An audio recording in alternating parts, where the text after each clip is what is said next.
Charleston. It's the Ohio Valley Conference opener this afternoon. The Eastern Illinois Panthers hosting the Tigers of Tennessee State.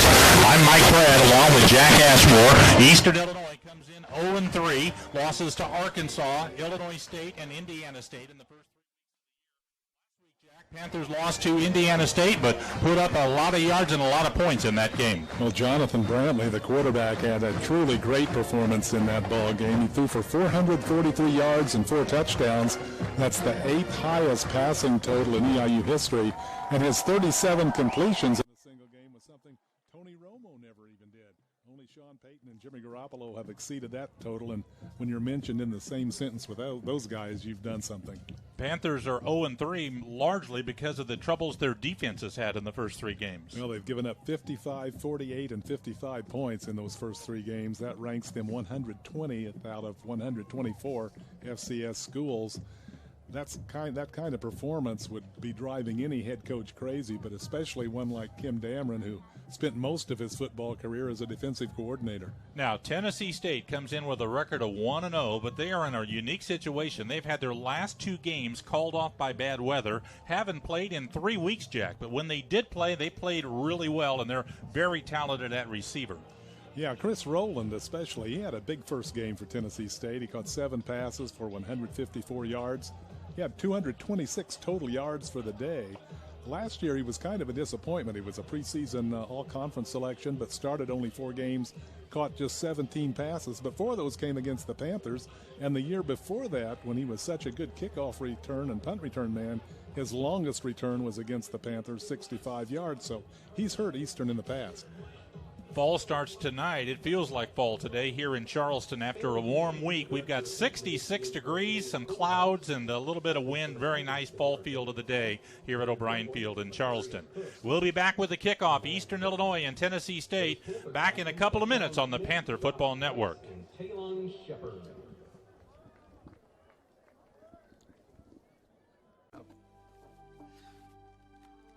Life is a gift. It's why we've been here for over 70 years. Farm Bureau Health Plans. We've got you covered. Welcome back to O'Brien Field in Charleston. Eastern Illinois, Tennessee State getting set to meet for the 22nd time. Eastern has got a 14-7 edge in the series, but it's been a lot closer than that might indicate. The Panthers have won 6 straight, 7 of the last 8. But last year they won in double overtime 19-16, and there have been a lot of close games between these 2 teams over the years. The last time Eastern lost to Tennessee State was back in 2011. Tennessee State won the toss, deferred their choice till the second half. They'll kick off to start the game. They're in their white jerseys with blue pants and white helmets. Eastern in the blue home jerseys, gray pants and helmets for the Panthers. Caleb Mosley will kick off for Indiana State, or rather for Tennessee State. I'm a week behind. Isaiah Johnson and Matt Reyna, the deep men for Eastern Illinois. We're underway. Mosley hits it to Isaiah Johnson on the 4-yard line. He's up to the 10, to the 15, through the middle of the 20, tackled at the 23. That's where Eastern will set up shop for their first offensive series of the game. Jonathan Brantley will be the Panther quarterback. He's a transfer from Tulane. Isaiah Johnson will line up at running back. Panther offense has been pretty good, rolled up a ton of yards, over 500 yards a week ago. Start this possession at their 23, operating right to left. A little bit of a wind in the Panthers' face today. 1st and 10, Eastern Illinois. They'll be in the shotgun basically all day long. 3 wide receivers to the right, 1 to the left is their best receiver, Alexander Hollins. Here's Brantley, shotgun snap, back to pass. Flair to the right, caught by Johnson to the 20, runs it up to the 25. Blockers in front, got across the 30. Johnson brought down at the 32. It's a gain of 9 on the first play of the day for Eastern Illinois. Panther offense up front has got Alike Tuanawaso at center, Travis Buckwalter, Johari Branch at guard, Aaron Callaway, Grant Branch are the tackles. The wideouts, James Sheehan, Nick Atoyabi, Hollins, and Aaron Gooch. 2nd down, handoff in the middle, penalty flag on the play. Johnson got the call. Looks like he lost a yard to the 31-yard line, but we'll check out the penalty flag. Our referee today is Andy Faust. Offside, defense, number 48. 5-yard penalty, first down. So the Panthers pick up the first down on the offsides call. Here's the Tennessee State defense. Mekhi Brown, Dante Ferguson, Justin Culpepper, Jeremy Patterson up front. James Green, Christian Abercrombie, Blair Edwards, the linebackers. Dejor Nesbitt, Nick Harper, Laquarius Cook, and Shakur Jackson gets the start today in the secondary. 1st and 10 Panthers from their 37. No score. Back to pass. Quick pass on the right. Caught by Nick Atoyebi. Cutting into the middle. He's up to the 40-yard line. Make it the 41. Pick up a 4. So we see that short passing game at work, Jack. Blair Edwards on that tackle. Yeah, that was so successful a week ago against Indiana State. The Panthers going back to that, and so far it's picked up good yardage on first down on 2 occasions. Different formation here. 4 wide receivers bunts to the left, 1 to the right. TSU offsides. Brantley takes and runs a quarterback draw and is tackled at the line for no gain, but flag on the play. Looked like TSU jumped on a hard count. Offside, defense, number 48.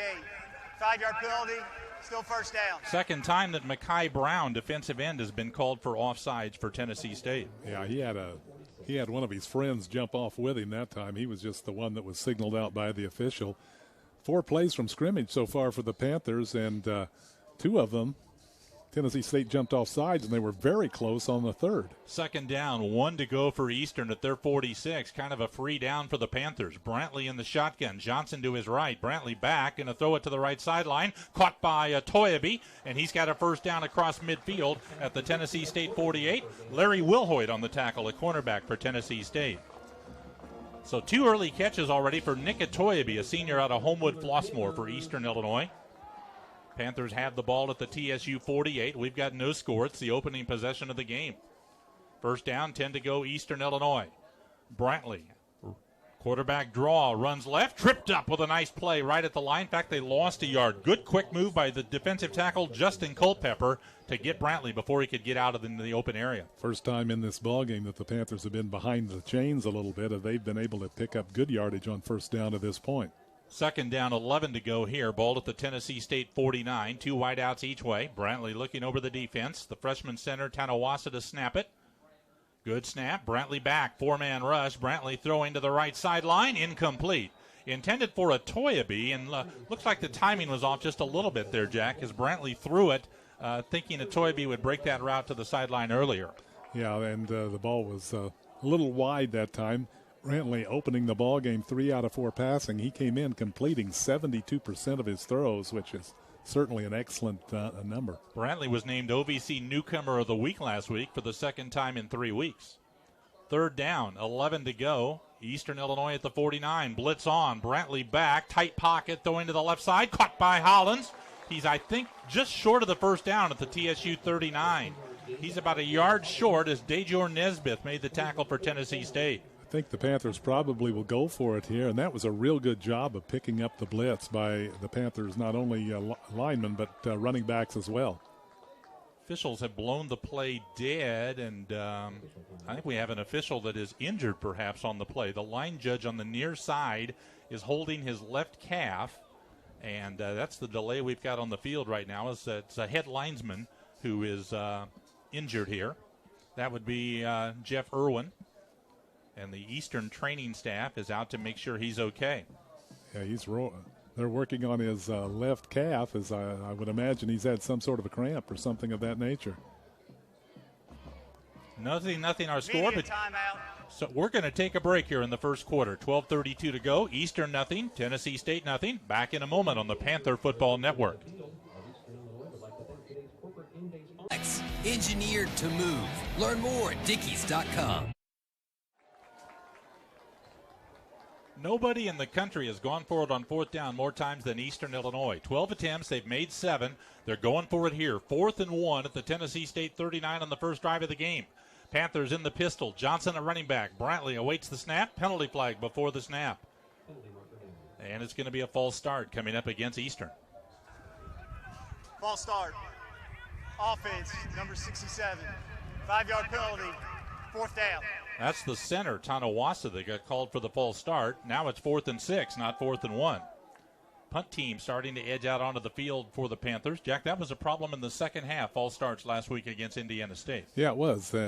After not being a problem at all in the first 2 ball games, they did struggle with that somewhat last week. And Kim Dameron, I don't think too happy with the call. I don't think he agreed with that should have been a false start. Nick Bruno into punt. A really good return man. Chris Rowland back to return at the 10 for Tennessee State. Waist-high snap. Bruno angles it to the far side.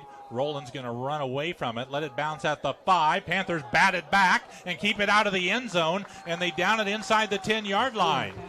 Good work. I think Nick Atoyabi was the man that jumped into the end zone and batted it back into the field of play, and then the EIU fell on the ball at the 6. So that is good work by Bruno again, punting the football. Yeah, he got it inside the 5, and then good kick coverage by the Panthers, and Tennessee State opens in a big hole here.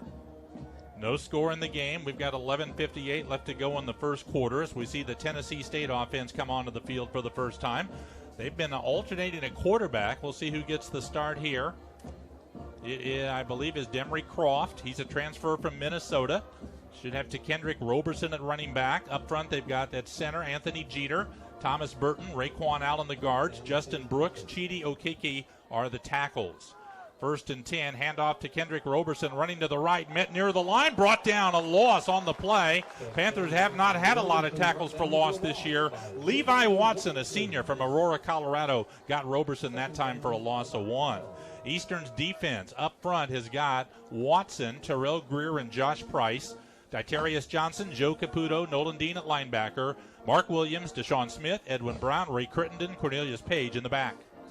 2nd down, 11 to go. Tennessee State at their own 5. Back to pass, Croft in the end zone. Loops it on the left. Too high, almost intercepted.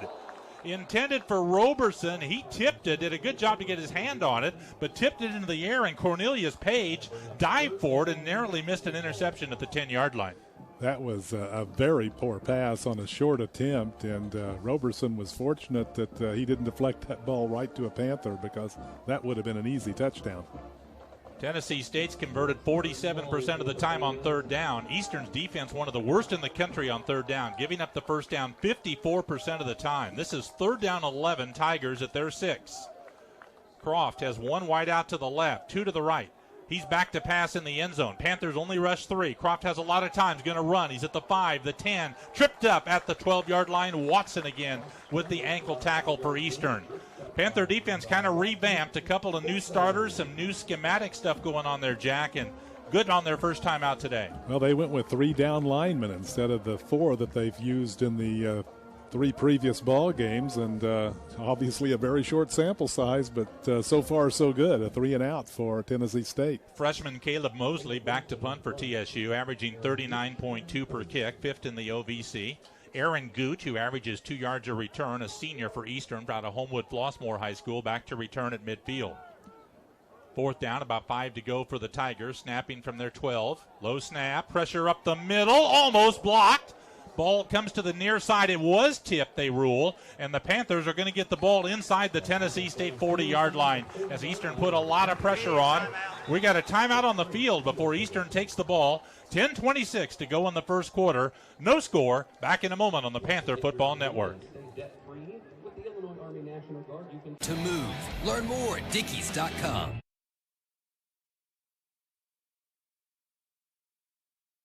Punt by Eastern. Javon Turner got his fingertips on that punt. It only went 25 yards. Eastern takes over at the Tennessee State 37. No score in the first quarter. Brantley in front of Isaiah Johnson in the backfield. Fake to Johnson. Brantley back, looking, throwing the bomb. Deep left. Hollins out there in the end zone. Bobbled, incomplete. In the deep back of the end zone, Hollins had to go in and out of his hands. Jack, he was very worried, I think, about getting his feet down in the back of the end zone. He had beaten Nesbitt by a step or so on the coverage. And a beautifully thrown ball by Brantley, although I think Hollins might have been out of the end zone had he caught that ball. I don't think it would have been complete for a touchdown. It's going to be 2nd down, 10 to go for Eastern at the TSU 37. Brantley takes the snap. Fake handoff, pass caught by James Sheehan, the tight end. He's to the 30-yard line on the right side along the hash marks. Pick up a 7 to Sheehan. Laquarius Cook on the tackle. Sheehan makes his 10th catch of the year. 3rd down and 3 for Eastern. Panthers could very well be in 4-down territory right here. Here's Brantley calling signals on 3rd and 3. Looks to pass. Going to throw to the left. Caught by Gooch. He's got a first down at the 23. 7 more on that quick pass to Aaron Gooch. Brought down by Blair Edwards. Panthers picking up the tempo on the offense. We've got no score with 9:50 to go in the first quarter. Eastern Illinois got the ball at the Tennessee State 23. First down, 10 to go. Wide to the right, Tariq Phillips in the game for the first time at wide receiver for Eastern, a freshman. Here's Brantley. Has Johnson to his left. Man in motion is Gooch. They fake the toss to him. They hand to Johnson running to the right inside the 25. Got to the 22 before he is thrown back. Gain of 1 on the run for Johnson as they use the man in motion to try to draw the Tennessee State defense one way and run the other. Landon Brazil on the tackle for Tennessee State. Tigers did a nice job defensing that as the Panthers went with a little misdirection, but Tennessee State was not fooled. Second down, 8 to go for Eastern at the Tennessee State 22. Out of the pistol, Jonathan Brantley calling signals, blitz on, he's back, pressure in the middle, wide receiver screen incomplete. Intended for Tariq Phillips, he dropped it. Looked like he maybe was taking a peek on where he wanted to run before he had it. And Tennessee State came up and put a hard hit on him. In fact, the man that made the hit is down on the field. Injured player for Tennessee State. It's going to be third down and long coming up here for Eastern. With about 9 minutes to go in the first quarter. We've got no score in the game. We're going to take a break. Get you that injured player's identity when we come back. We've got no score in the first quarter. Back in just a moment on the Panther Football Network.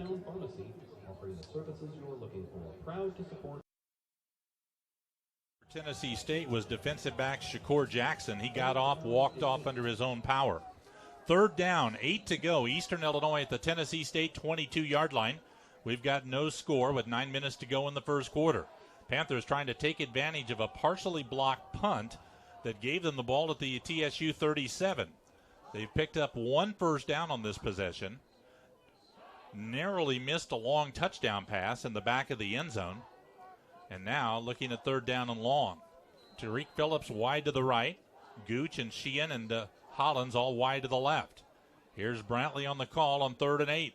Shotgun snap, back to pass, Brantley to the right. It's caught by Phillips at the 15. Nice little move to the 10. Got the first down with a nice move, Jack. He needed to make that move to get the first down. Yeah, ball delivered right on time, and then he broke it to the outside after cutting inside, and he had a good ball game last week against Indiana State. Had 6 receptions in that one. Freshman from Pompano Beach, Florida, picked up 8 yards there, rather 14 yards there. First down, goal to go, Eastern Illinois. They've brought Jamal Scott in the game at running back, a transfer from Independence Community College in Kansas. He's right behind Brantley in the pistol on 1st and 10. Brantley's going to throw it, loops it in the end zone for Hollins, and he dives, he's got it, and it is a touchdown for Eastern Illinois. Officials had to make sure he was in bounds, and Isaiah Hollins has his 7th touchdown catch of the year. That's the most in the nation. Just a beautiful throw, a fade to the back of the end zone, and Hollins managed to get at least 1 foot down for that reception. He is just off to an incredible start to this season. 7 touchdowns in 3 games and less than a quarter of another. Isaiah's going through his touchdown celebration routine. Meanwhile, the officials are reviewing this one on replay right now to make sure he was in bounds. It was in the near corner of the end zone, and this one is under review. Tom Hawes is the replay official, and now the referee Andy Faust is coming over to take the headset, and they're going to talk about this. It's an apparent touchdown. That's the call on the field, an 8-yard touchdown pass from Brantley to Alexander Hollins. Hollins came in leading the nation with 6 touchdown catches. That would be number 7 if it stands. He's 3rd in the country in receptions, 14th in receiving yards per game. Tied for 2nd in the country in total touchdowns, not just receivers, but all players' touchdowns coming into this game, and we're waiting to see if he's going to get credit for number 7 right here. So replay review with 8:23 to go in the first quarter, waiting to see if this Eastern Illinois touchdown stands. If so, it was set up by a partially blocked punt by Javon Turner that gave the Panthers the ball at the Tennessee State 37-yard line. Virtually the entire first quarter to this point has been played in Tennessee State's half of the field. The Panthers have had great field position throughout, and of course that partially blocked punt added to that. Panthers have run 13 plays to only 3 by Tennessee State so far. Must be pretty close on the replay because they're taking quite a little bit of time to review this. Of course, you never really know what kind of look they had. I would think it would perhaps be a little difficult to overturn this. Next week, Panthers will be on the road at Tennessee Tech for a 6 o'clock kickoff. Tennessee State's got a big game in Nashville next Saturday. They've got Vanderbilt at Vanderbilt, their crosstown FBS opponent, next Saturday in Nashville. This is the Ohio Valley Conference opener for both of these teams. This is opening day in OVC play. There's 4 conference games today. UT Martin, Austin Peay scoreless in the first quarter. Southeast Missouri State will be at Eastern Kentucky at 3. Tennessee Tech at Jacksonville State tonight.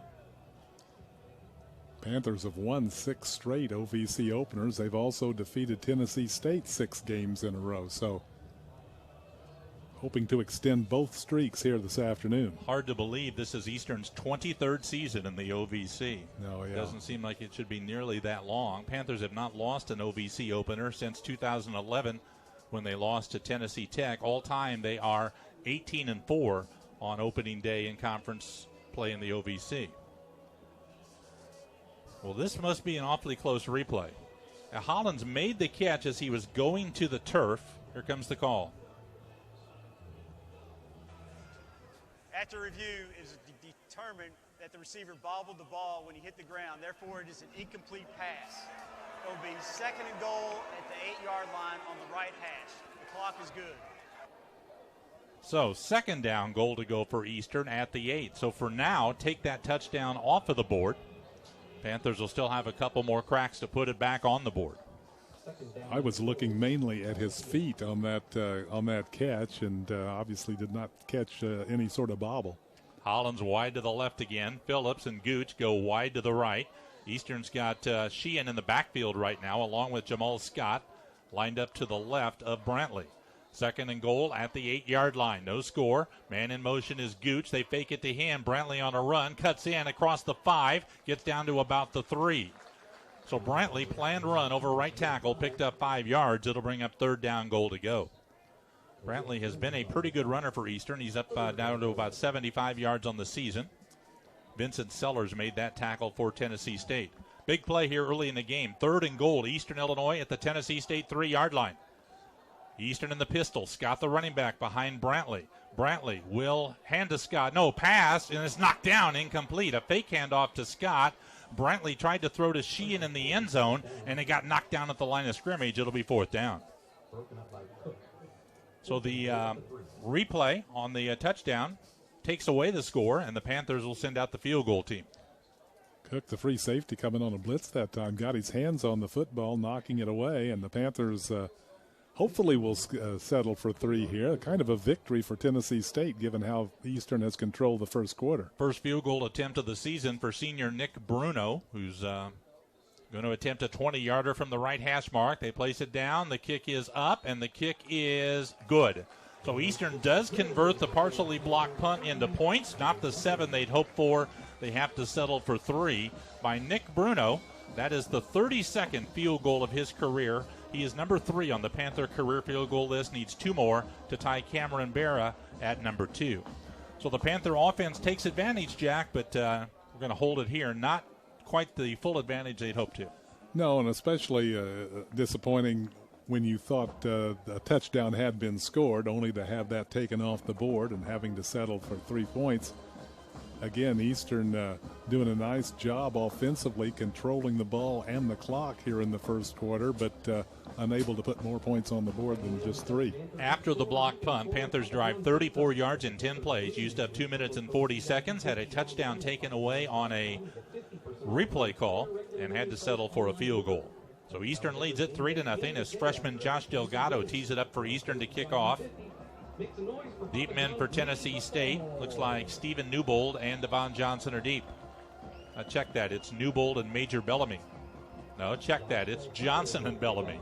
Give me enough chances, I'll get it close to right. Here's Delgado on the approach. Hits it pretty much down the middle. It's going to go to Bellamy at the 5. He's up to the 10, to the 15. Stutter step hit there, and down he goes. Fumbled the ball, rolling free. Panthers scoop it up. Eastern's got it inside the 10-yard line. The Panthers have recovered a fumble. Edwin Brown picked up the fumble, and the Panthers, if this stands on replay, will have the ball inside the 10 on their first takeaway of the season. going to be first and goal at the 8, and we'll again see if the replay, if it stands. I believe it was Columbus who got the official credit for that fumble recovery, and it's going to stand. Fumble will. So Panthers will have the ball, first and goal at the Tennessee State 8-yard line. Eastern's got the lead 3-0, trying to get more. First down, goal to go. Brantley back to pass, deep drop, now rolling to his left, just going to throw it away, out of bounds, incomplete. Hollins was the guy in the area, but that never developed the way Brantley wanted, and he just threw it away. Flag is down on the play. Let's see what we got here. When it takes that long to release it, you're always thinking about ineligible man downfield as being the penalty possibility. There is no foul for an eligible receiver downfield. The quarterback was out of the pocket and threw the ball away. No foul. Second down, goal to go for Eastern at the Tennessee State 8-yard line. Second time Panthers have had it first and goal at the 8. Had to settle for a field goal last time. Brantley sends 3 wideouts to the right. Hollins wide to the left. Jamal Scott at running back to the left of Brantley. Brantley wants him to move up and now go in motion out to a receiver on the left. Empty backfield. Here's Brantley, back to pass, blitz on. Brantley throws into the end zone, touchdown! Nick Atoyabi, his first touchdown at Eastern Illinois. Atoyabi, the senior from Homewood Flossmoor, who was a student that didn't even play football when he first came to Eastern 5 years ago, and now he scores a touchdown here today as a fifth-year senior. Another beautiful throw by Brantley, a little slant pattern there by Atoyabi, and the Panthers finally cash in on the opportunity they've had, and now they're going for their 10th point of the quarter. Brantley just kind of put that to a spot and let Atoyabi run to the spot and beat the defense there for the catch. Here's Nick Bruno's extra point attempt. James Sheehan the holder. The kick is up, and it's good. We'll hold it here. So 10 quick points for the Panthers, a field goal, and then on the ensuing kickoff, Major Bellamy fumbled. Eastern recovered inside the 10, and then the touchdown pass to Atoyabi makes it 10-0. This game couldn't have started out much better for the Panthers. They have had 3 offensive possessions to 1 for Tennessee State. That drive, 2 plays, 8 yards, took 10 seconds off the clock. First touchdown of his career for Nick Atoyabi. Hadn't even caught a pass in his first 3 years on the team. Caught his first pass at Arkansas in the opener this year. Just a good story for a young man that played football in high school, didn't play when he first got here, decided he wanted to play, walked on, and here he is as a senior contributing. And that was his 3rd reception already in this ball game. So 10-0. Eastern Illinois has got the lead. Tennessee State has only run 3 offensive plays so far. We've still got 7:26 to go in the first quarter. Delgado will kick off. Deep men, this time looks like Johnson and Newbold are deep. Here's the kick. They're going to line it to Newbold. He'll take it on the 2. Newbold comes to his left across the 10, 15, 20, through a hole in the middle at the 25, spins off a tackle across the 30. There's a penalty flag, and Newbold goes down at the 32. Check the flag out here during the return. Holding, return team, number 7. Half the distance to the goal. First down. Ronnie Killings got called for the holding penalty, so that'll back Tennessee State up more than 10 from where the play ended, because the holding penalty was called behind the play, and it was spot of the foul penalty. Once again, Tennessee State mired with bad field position here. Going to spot this ball at the 9-yard line, I think. That's where Tennessee State will take over. Eastern ahead by a score of 10-0. The TSU offense on the field for the second time. They're going to send Roland and Treon Harris, who was a quarterback last year, now a wide receiver, and also Devon Johnson wide to the right. They've got 1 wide out to the left. Croft still the quarterback. Looks like Roberson still the running back. First and 10 Tigers at their 9. They will hand to Roberson. Hit behind the line. Broke that tackle. Got back to the line. Might have picked up a half yard, but Eastern got in the backfield a little bit there. Joe Caputo, junior linebacker, on the tackle for EIU. Roberson has gained now 1 yard on 2 carries, so he's gotten off to a slow start running the football. As last week in their first game, he had 67 yards of rushing yardage. 3 down linemen, 3 linebackers, 5 DBs out there for Eastern on 2nd and 9. Handoff on a sweep to the left, Roberson. Caputo grabs him. He broke that tackle across the 10, pushed out of bounds at the 15 by Deshaun Smith. Smith, a senior cornerback from Lake Cormorant, Mississippi. Roberson picked up 5 on the run to the left. 3rd down, 4 to go for Tennessee State at their 15-yard line. 10-0. Eastern Illinois has got the lead with 6.5 minutes to go in the first quarter. Johnson's going to go wide to the left. Newbold and Rowland, a pair of really talented receivers, are wide to the right. That's a lot to cover for Eastern to the near side of the field. Quarterback Demery Croft, a transfer from Minnesota. Back to pass on 3rd down. Blitz on. Short one to the right. Caught by Roberson to the 15. Runs it up to the 20. Cuts up to the 25. Gets the first down at the 28. Brought down by Cornelius Page of Eastern. Panthers brought the blitz. Tennessee State had a good call against it. Yes, they did. A nice throw there and a good little run after the catch, giving them their first down of the ballgame. 13-yard pickup to Roberson, his first catch of the year. He's a transfer from Ellsworth Junior College in Iowa. A 6-foot, 195-pound junior out of Winter Haven, Florida. Came in 3rd in the OVC in rushing at 67 yards a game. 1st and 10 Tigers at their 28. Tennessee State down 10-0 in the game. A fake handoff. Croft keeps up the middle across the 30. Brought down by Watson at the 34. Gain of 6 for Demery Croft. It'll be 2nd down 4 coming up for TSU. Croft, last year at Minnesota, started the last 6 games. Then he transferred. And Michael Hughes, the other quarterback here at Tennessee State, started the last 6 games for the Tigers last year. We'll no doubt see Hughes before the day is done. He was a transfer from Florida, and he quarterbacked the Seminole, handoff on Earl Harrison. A penalty flag on the play. Harrison is brought down for virtually no gain at the 35-yard line, but let's check out this flag. Ditarius Johnson, sophomore linebacker from Prattville, Alabama, made the tackle. Personal foul, chop block. Offense, number 67 and 89. 15-yard penalty, 2nd down. Justin Brooks and Kyle Oliver called for the chop block for Tennessee State. So that'll back them up on the 1st down penalty. They'll still have 1st down, but much longer yardage now. 10-0. Eastern has got the lead with 5:09 to go in the first quarter. Here on a fall-like day, 65 degrees at O'Brien Field. Put the ball back on the 19-yard line. 2nd down, 19 yards to go. Croft in the shotgun. Harrison, the running back, on his right. Junior from Memphis. Croft back to pass, looking to the left, throwing it to the left side, and it's caught by Devon Johnson at the 34. Hit immediately, and a Panther player who hit him is shaken up on the play. Deshaun Smith made the tackle, and he is injured, down on one knee, holding his arm or his shoulder. And the Eastern medical crew has been on the field too often here in the first part of the game. Yeah, it's this game has kind of gone in starts and stops as we've had several injuries, including one to an official. That official is the head linesman, Jeff Irwin, and right now he's not out on the field. Right now we're going with a 6-man officiating crew. Jeff Irwin hurt what looked like his calf on about the 2nd or 3rd play of the game. I saw him a bit earlier kind of trying to get that loose on the Eastern sideline. I don't see him now on the sideline even, but also don't see him on the field. It'll be 3rd and 3 when play is resumed. 4 penalties already on Tennessee State for 35 yards, and it seems like in years past that's been a problem for the Tigers, as they generally are near the top of the OVC in yards penalized. Deshaun Smith jogs off the field holding that left arm at kind of a careful angle. Tigers have the ball at their 35. 3rd down, 3.5 yards to go.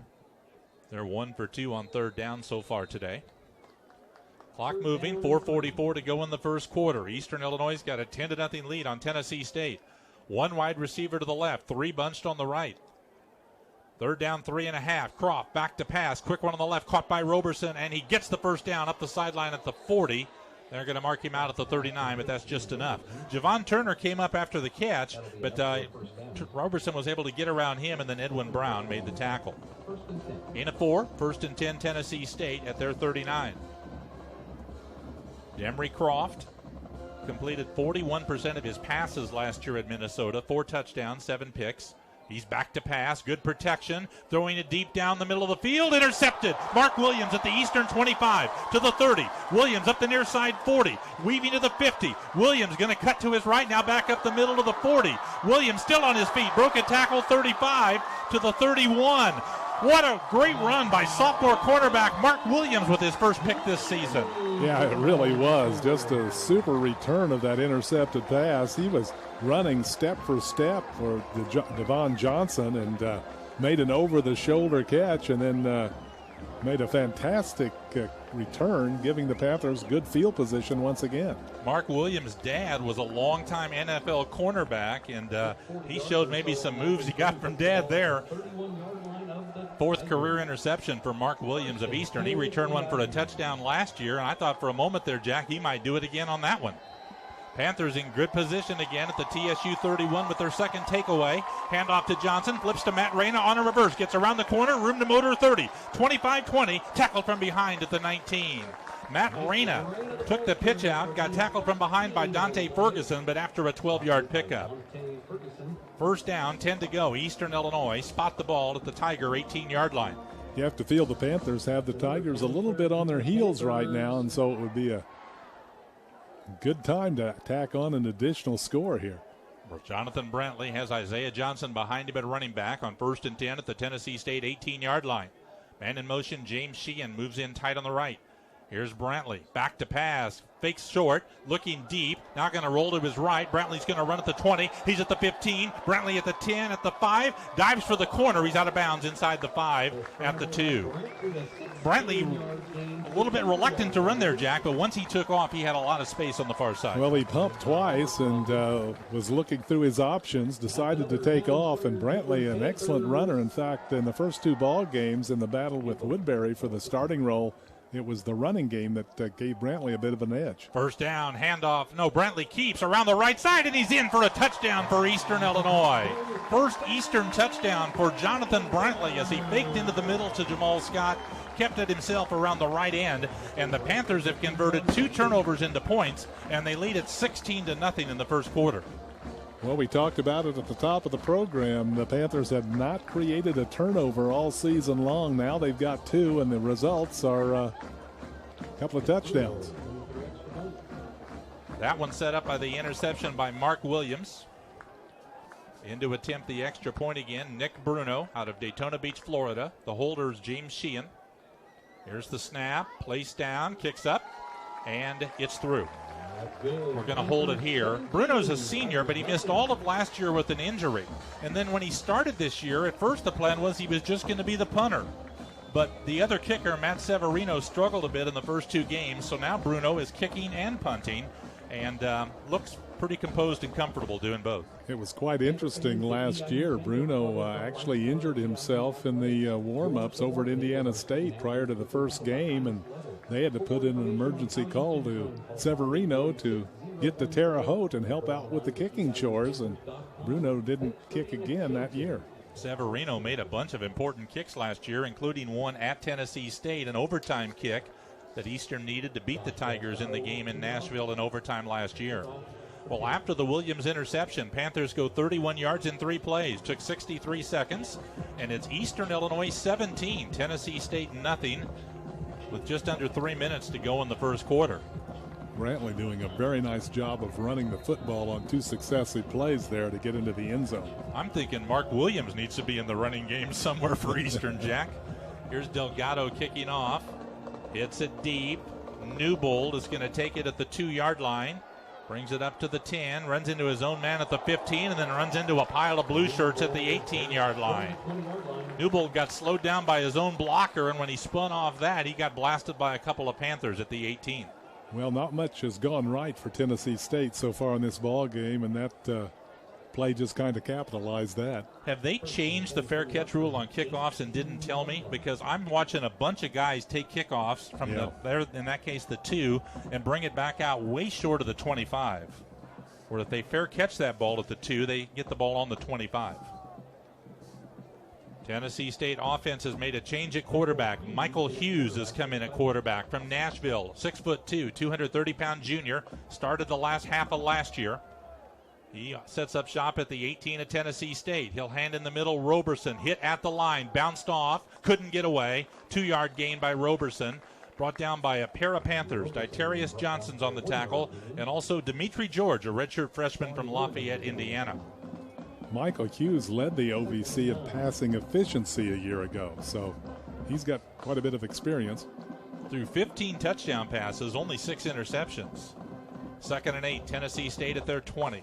Here's Hughes, back to pass for the first time. Looking to the left, a lot of time, signaling his man downfield. Now he throws, and it's caught by Moore, and it's a first down. Catch made by Al-Malik Moore, a freshman from Miami, run out of bounds by Javon Turner of Eastern.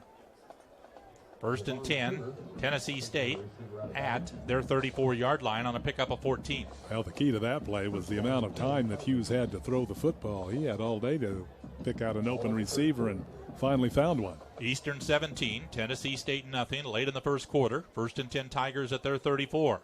Handoff in the middle, Roberson over the left side, grabbed near the line, and going to be pulled down. Got a yard on the play to the 35-yard line. Making the tackle for Eastern is Skylar Mays, a freshman from Paducah, Kentucky, playing at linebacker. Roberson got a yard. 2nd down, 9, Tennessee State, with under a minute and a half to go in the first quarter. 1 wide out left, 2 go right. Here's Hughes out of the shotgun. There's the snap. Handoff in the middle. Good hole, Roberson left side across the 40. Weaving up to midfield. Broke that tackle at the 50 and got all the way to the 42 of Eastern. Good weaving run for Roberson, and then showed some power to step out of a tackle and get extra yards at the end of the run as he picked up 23 on the play. Prior to that run, he had only gained 9 yards in 5 carries, averaging under 2 yards a carry, but of course that boosts that considerably. Mark Williams made the tackle for Eastern. Tennessee State in Panther territory for the first time at the 42. 1st and 10. Handoff Earl Harrison slams into the middle of the line. They push the pile forward for about a 4-yard gain to the Panther 38. Earl Harrison on the carry. He's from Memphis, 6'1", 205-pound junior, rushed for 23 yards in their opening win over Bethune-Cookman. Tackle made that time by injured player for Tennessee State. No. Raquan Allen had to leave the ball Thanks, game. Jack. He's lost his guard. helmet. Yeah, he lost his helmet, so he can come back in on the next play. 2nd and 6, Tigers. Snap to Hughes. Fake handoff. He's going to throw into the middle. It's caught over the middle for a first down at the Eastern 26 by Stephen Newbold. Brought down by Javon Turner.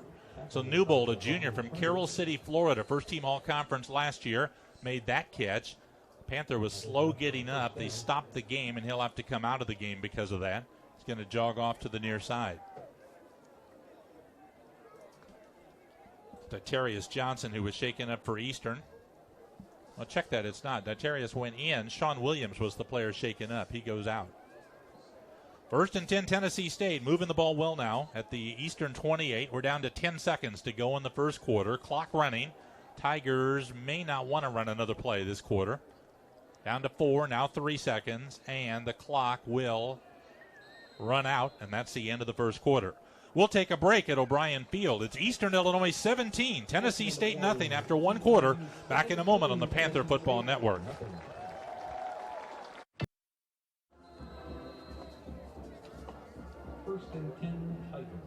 Tennessee State ball to start the second quarter. 1st and 10 at the Eastern Illinois 27. Hughes on a handoff to Harrison. Hit behind the line. Joe Caputo brings him down for a loss of a yard. Linebacker Joe Caputo out of Mount Prospect, Illinois, came through and got Harrison behind the line for a 1-yard loss. Maybe let's call that no gain on the play. Mike, surprisingly, the statistics very close in that first half. 105 to 102 in favor of Tennessee State for total yardage. First downs, 5 against 6 for Eastern having an edge there. And in time of possession, the Tigers have a 7:55 to 7:05 edge. You wouldn't gather that looking at the score. 17-0. Eastern has got the lead in the second quarter. Here's Hughes back on 2nd and 10. Pressured. Going to roll out to his left. Has time. Guns it to the sideline. And a nice catch. Falling out of bounds by Newbold at the 20-yard line. Javon Turner on the coverage for Eastern. Great tiptoe job on the near sideline by Newbold as Hughes hit him with that bullet pass for a gain of 8.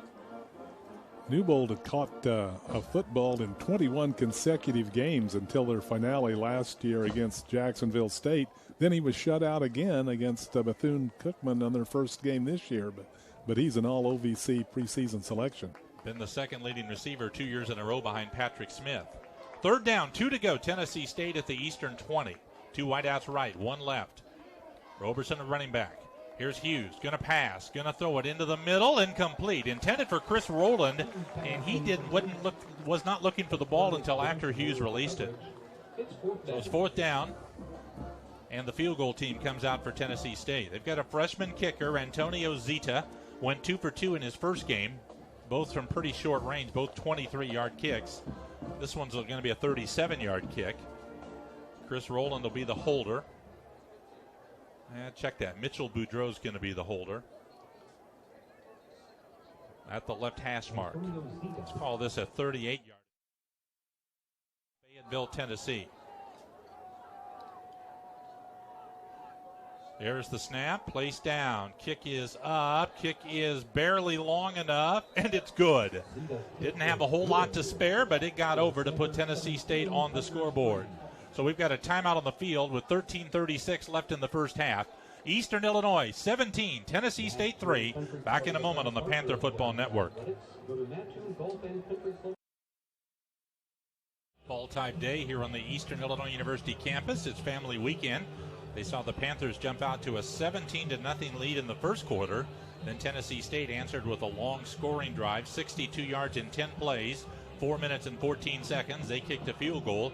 17-3. Eastern has got the lead early in the second quarter. Caleb Mosley will kick off for Tennessee State. Matt Reyna, who's on the near side back to return for Eastern, brought one back for a touchdown last week. Mosley kicks it deep down the middle. Isaiah Johnson takes it in the end zone. He'll stay there for the touchback. So the Panther offense has had the ball 4 times. They've scored 3, taking advantage of some good plays by special teams and the defense. Eastern's 3 scores have been set up by a partially blocked punt, by an interception, and by a fumble on a kickoff return. 2 touchdowns and a field goal on those 3 short field opportunities by Eastern Illinois. So Jonathan Brantley brings the Panther offense back on the field. Has Matt Reyna, Isaiah Johnson in the backfield with him. Tariq Phillips wide to the right. Alexander Hollins wide to the left with James Sheehan. Reyna in motion. Pass to the right. Caught by Phillips at the 28. Grabbed right there and stopped for a gain of 3 yards. So short pass and good tackle by Larry Wilhite to keep Phillips from getting away for any kind of a gain after the catch. Pick up a 3. We owe you a station break. We'll try to get to that here after the next play. 2nd and 7 Eastern at their 28-yard line. Here's Brantley out of the shotgun. Freshman Elike Tanawasa to snap it. Brantley taking time looking over the defense. There's the snap. He's back. Has protection. A lot of time. Now rolls out to his right. Now he's going to run at the 30, 35. Brantley hit and dumped at the 38. He's got a first down. Christian Abercrombie, a tackle from Illinois on the or a transfer from Illinois on the tackle for TSU. Let's pause 10 seconds for station identification on the Panther Football Network.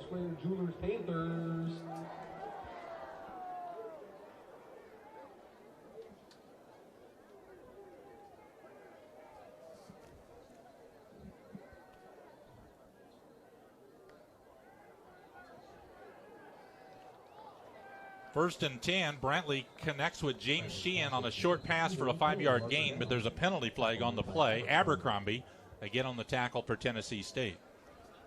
Personal foul, chop block, offense, number 62 and 64. 15-yard penalty, first down.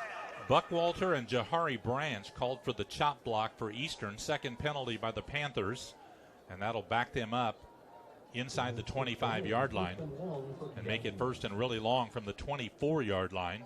It'll be first down, 25 to go.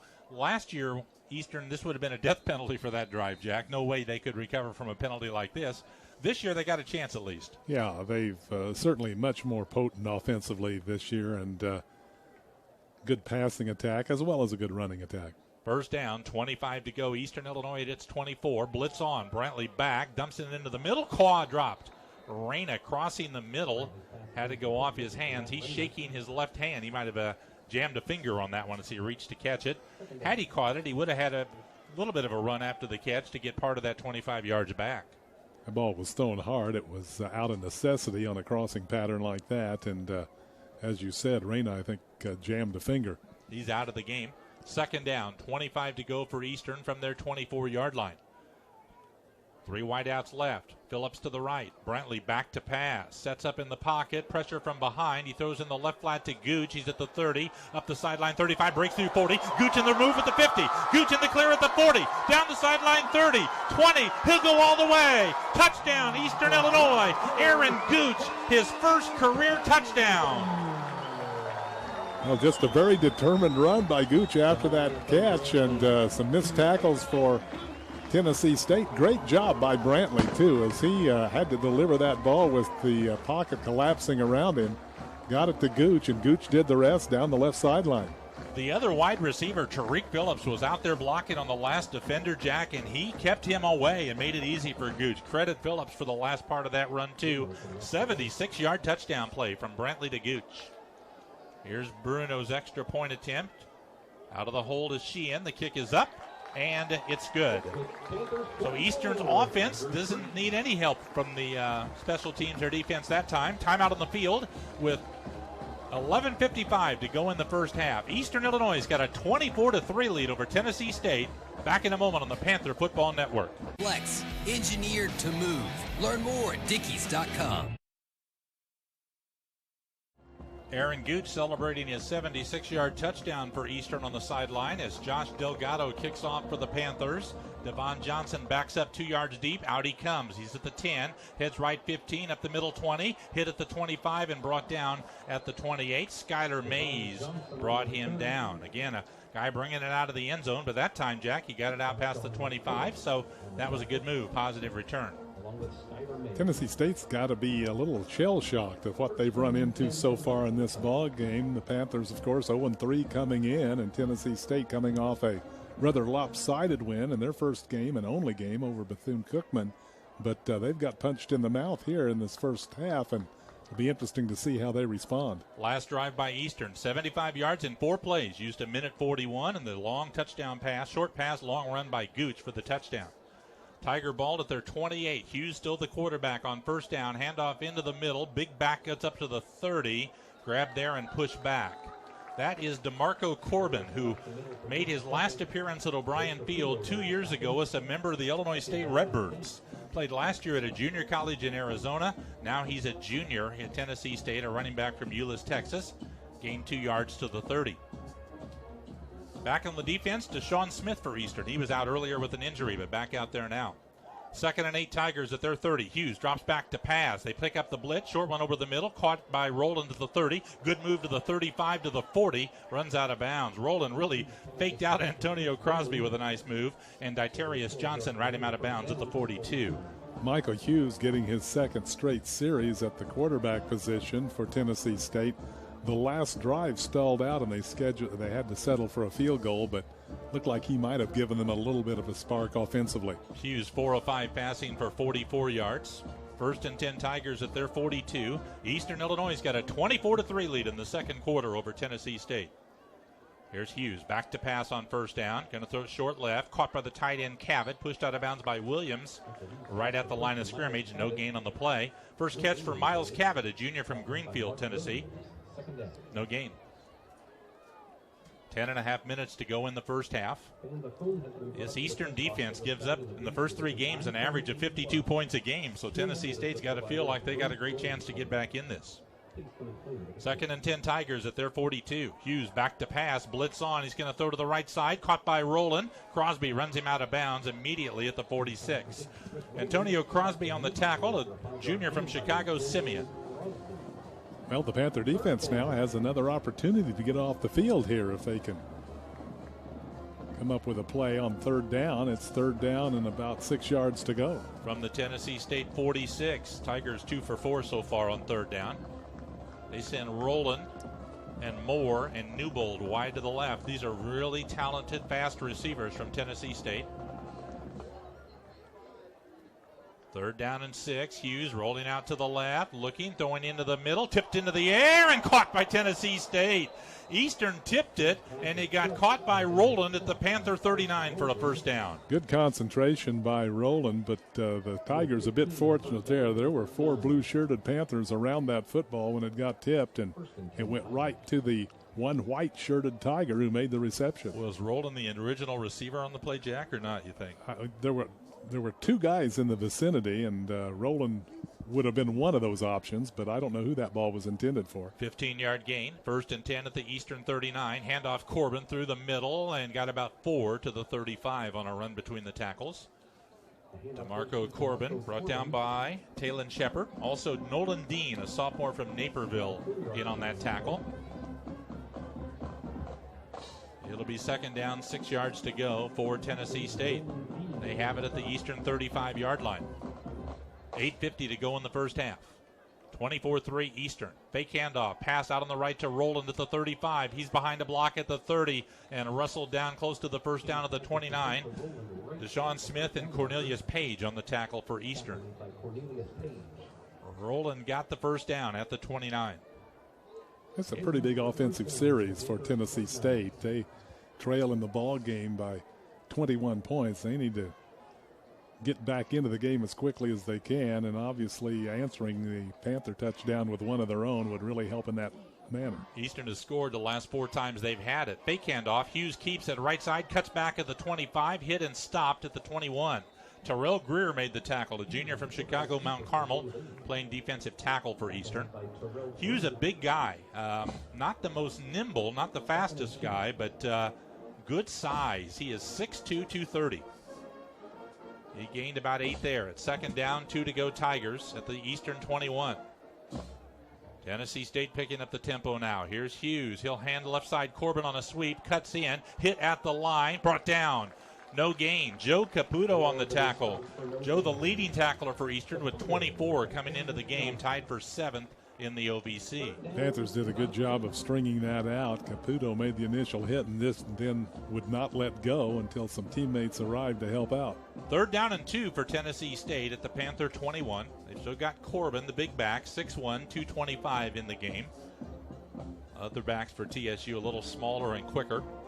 Corbin lines up to the right of Hughes on 3rd and 2. Newbold to the left.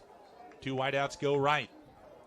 Here's Hughes. He will hand in the middle. Corbin gets the first down, wedging forward across the 20 to about the 16.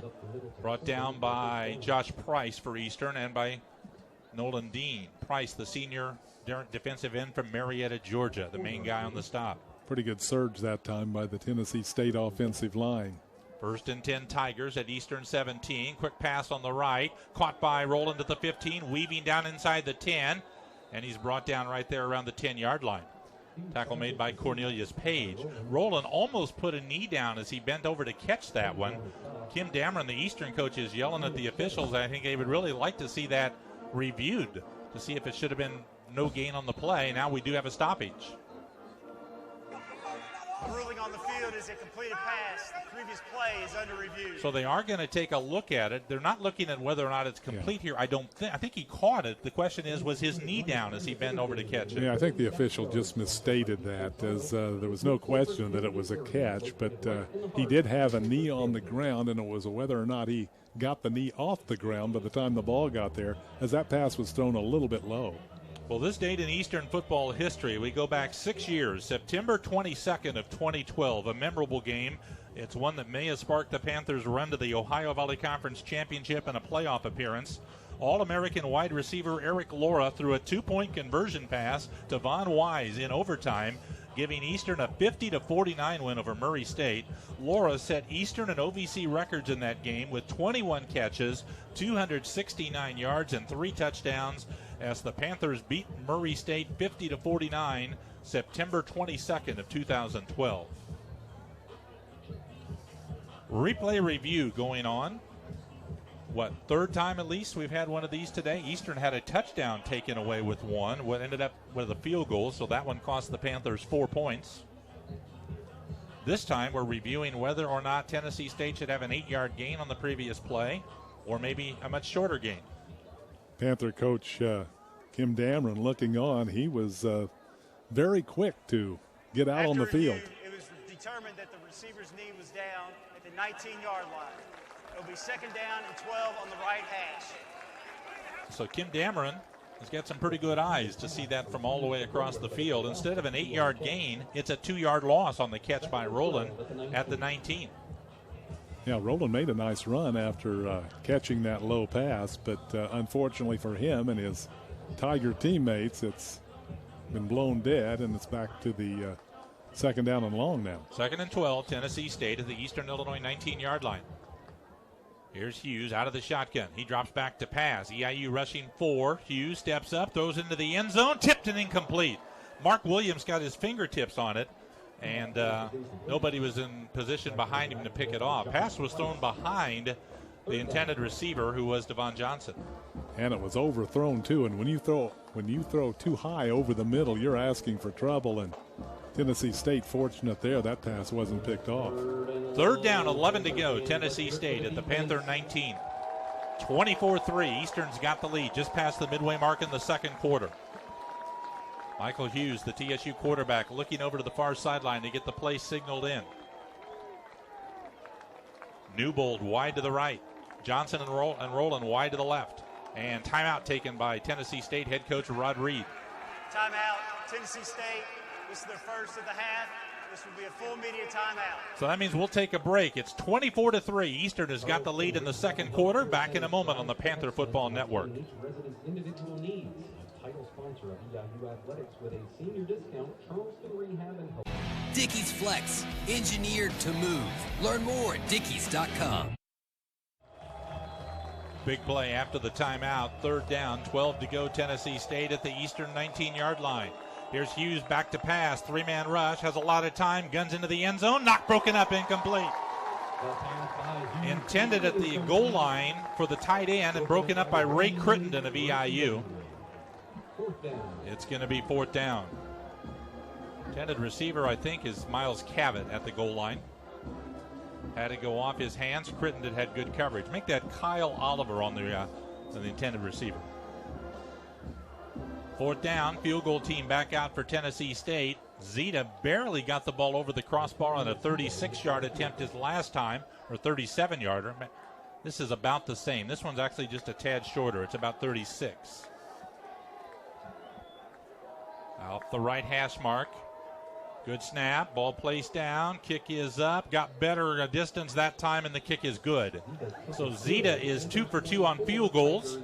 But so far, Jack, Eastern has been able to put touchdowns up and make Tennessee State kick field goals. Well, the Panthers have bent but have not broken in those two scoring drives, as they've given up some yardage, but no touchdowns. And so far, it's so good for EIU, as the offense has been clicking on all cylinders, and the defense has been pitching a shutout in terms of touchdowns. You can't ask for more than that in a half of football. 24-6 now the score. Eastern has got the lead. We've still got just over 6 minutes to go in the first half. That drive was a long one. 14 plays, 53 yards, 5 minutes and 42 seconds for Tennessee State, but they had to settle for a field goal. So far in the game, Tigers have 64 yards rushing. Eastern has got 49. Eastern has passed for 138, Tennessee State for 101. The yardage is pretty even. 2 turnovers by Tennessee State and none by Eastern is the main difference on the stat sheet. Time of possession, 15:01 for Tennessee State, only 8:46 for the Panthers. We saw in the Dino Babers era how important that stat is, right, Jack? That's right, exactly right. And we've witnessed much the same this afternoon. The Panthers with at least one big touchdown play. All right, Caleb Mosley kicking off for Tennessee State. It's at high, not very deep. Matt Reyna will run up on a bounce, fielded at the 17. He's at the 20 and tackled at the 21. Once that ball bounces, you cannot fair catch it and get the advancement. You could catch it and keep it right there, but you don't get to advance it to the 25. So that was a good idea by Mosley. The only thing Reyna could have done would be to run up and catch that in the air with a fair catch. Well, I thought the Panthers were somewhat fortunate on that, because that ball bounced right to Reyna, and of course sometimes the football will take strange bounces. It did not that time, and the Panthers were able to get the ball at the 21. Eastern ball, 1st and 10. Lead the game 24-6. Jonathan Brantley at quarterback. Johnson the running back. 2 wideouts each way. Here's Brantley out of Houston, Texas, junior quarterback. Takes the snap, back to pass, four-man rush. Brantley, good protection, throwing it deep. Got Hollins all alone out there, and he overshot him. Incomplete. Hollins was running all alone at the 35 at Tennessee State, and Brantley led him too much. By about a yard, he had beaten the cornerback. The safety had come over trying to help out, but he was going to be late getting there. And had that ball been a little more on target, that would have probably been another touchdown for Alexander Hollins. Hollins comes out of the game after that deep route. 2nd and 10 Eastern at their 21. Atoyabi goes wide to the left in the Hollins spot. Here's Brantley, back to pass, going to throw to Atoyabi, catches at the 25, makes it upfield to the 30, and he's close to a first down at the 31, maybe close enough to measure here. These Eastern receivers, Jack, are very good when they catch it to get up the field with yards after the catch. And they'll move the sticks. First down, Vincent Sellers on the tackle for Tennessee State. That's the 4th reception of the ball game for Atoyabi. He always lines up on the right. That time he had to line up on the left and still knew what to do. 1st and 10 Eastern at the 31. Brantley back to pass, throwing it short on the right, caught by Sheehan at the 35, tackled immediately, 4-yard gain. Making the stop for Tennessee State, sophomore linebacker Desmond Johnson from Huntsville, Alabama. Second catch for James Sheehan, Eastern's junior tight end out of Homewood Flossmoor. The Panthers starting 4 receivers. 3 of the 4 went to high school together at Homewood Flossmoor, and I saw last night they've got another really good team. They're ranked in the top 5 in the Chicago area. 2nd and 6, Eastern at their 35. Clock moving with 5 minutes to go in the first half. 24-6, Panthers have the lead. Here's Brantley, 2nd down and 6. Back, pressure in his face, throws it left sideline, incomplete. Intended for Hollins, Brantley could not step up into the throw that time like he'd like to, Jack. No, they came with the blitz right up the A gap there, and the ball was thrown just solely on his arm and fell a little short. Sophomore wide receiver Robbie Lofton, who's been injured, is in the game for Eastern. Maybe the first time all season. He's in the slot to the left. 3rd down, 6 to go. Panthers at their 35. Eastern is 2 for 4 converting 3rd down so far today. Brantley looking over the Tennessee State defense on 3rd and 6. Need to get across the 41 to make the first down. Here's the snap. 4-man rush. Brantley throwing left sideline too high, incomplete. Intended for Matt Reyna, almost intercepted over there. The closest man to it was Dejor Nesbitt. Got his hands on it, couldn't bring down the high throw. Looked like a mix-up in the route maybe, or at least what the quarterback thought the route should be. Unfortunately, that ball was thrown high because Nesbitt couldn't come up with it. Had he been able to intercept it, that might have been a touchdown for Tennessee State. As it is, just merely an incompletion, and the Panthers have to punt. Nick Bruno into punt, had a 38-yard kick his first time that checked up inside the 10. He can cut it loose on this kick. Chris Rowland is deep. You don't want to outkick your coverage, though, with Rowland back there. Really good return man. A couple of years ago as a freshman, he led the nation in return yards. Here's the kick by Bruno. Line drive, good kick. Rowland drifts back, takes it at the 26, runs right, cuts up 30, dances around a man. He's got room to run at the 40. Rowland to the 45, 50, weaving in and out to the 40. Gets around Bruno and runs out of bounds. Bruno just got him out of bounds at the Panther 32. Well, that was just a great individual return by Chris Rowland. That was really special. Well, Bruno didn't outkick his coverage as the Panthers were down there, but Rowland made a couple of really amazing moves and then took it to the outside, and Bruno was able to just kind of guide him out of bounds, or it might have been another touchdown or a touchdown for Tennessee State. 41-yard punt for Bruno and a 39-yard return unofficially for Rowland. Tennessee State gets their best starting position of the day at the Eastern 32-yard line. Panthers lead the game 24-6 with 4:35 to go in the first half. 2 wideouts left. Devon Johnson wide to the right. Roberson in the game at running back to the left of Hughes. They will run option. They'll give it to Roberson, sweeping right, cuts in, hit hard, and stopped at the 29. Got hit low and then high. Ditarius Johnson made the crowd go ooh with the hit up high that knocked him out. Roberson got 3 yards to the 29. 2 timeouts left for Tennessee State, 3 left for Coach Kim Dameron in Eastern Illinois. 2nd down, 7 to go Tigers. They're going to bring Rowland and Newbold wide to the left, Johnson wide to the right. Roberson in the backfield to the left to Hughes. Hughes fakes a handoff back, steps up. Hughes going to dump it out on the right flat to Roberson, caught at the 28. stayed on his feet at the 25, and they mark him down out of bounds at the 22. Roberson made a spin move. It looked like he was going to get knocked off his feet, maintained his balance, and got a couple extra yards after that. That was an extraordinary effort that time, as Roberson looked like he was going down and somehow managed to not touch down and turned into a few more yards. 7-yard pickup, 1st and 10, Tennessee State at the 22. Hughes, quick pass left, caught by Treon Harris across the 20, cuts in at the 15, ridden down at the 13, close to a first down by Cornelius Page. Treon Harris, a senior from Miami who was the starting quarterback when Eastern played TSU last year, now the wide receiver, picked up a first down, gain of 11 yards. First down, 10 to go, Tennessee State. They can get a first down at the 1. They send 3 wide receivers right. Newbold to the left. Hughes is going to throw it to the left. Looking, throwing to Newbold over his head. He was open in the corner. There was busted coverage by Eastern, leaving Newbold open in the back corner of the end zone, and Hughes missed him.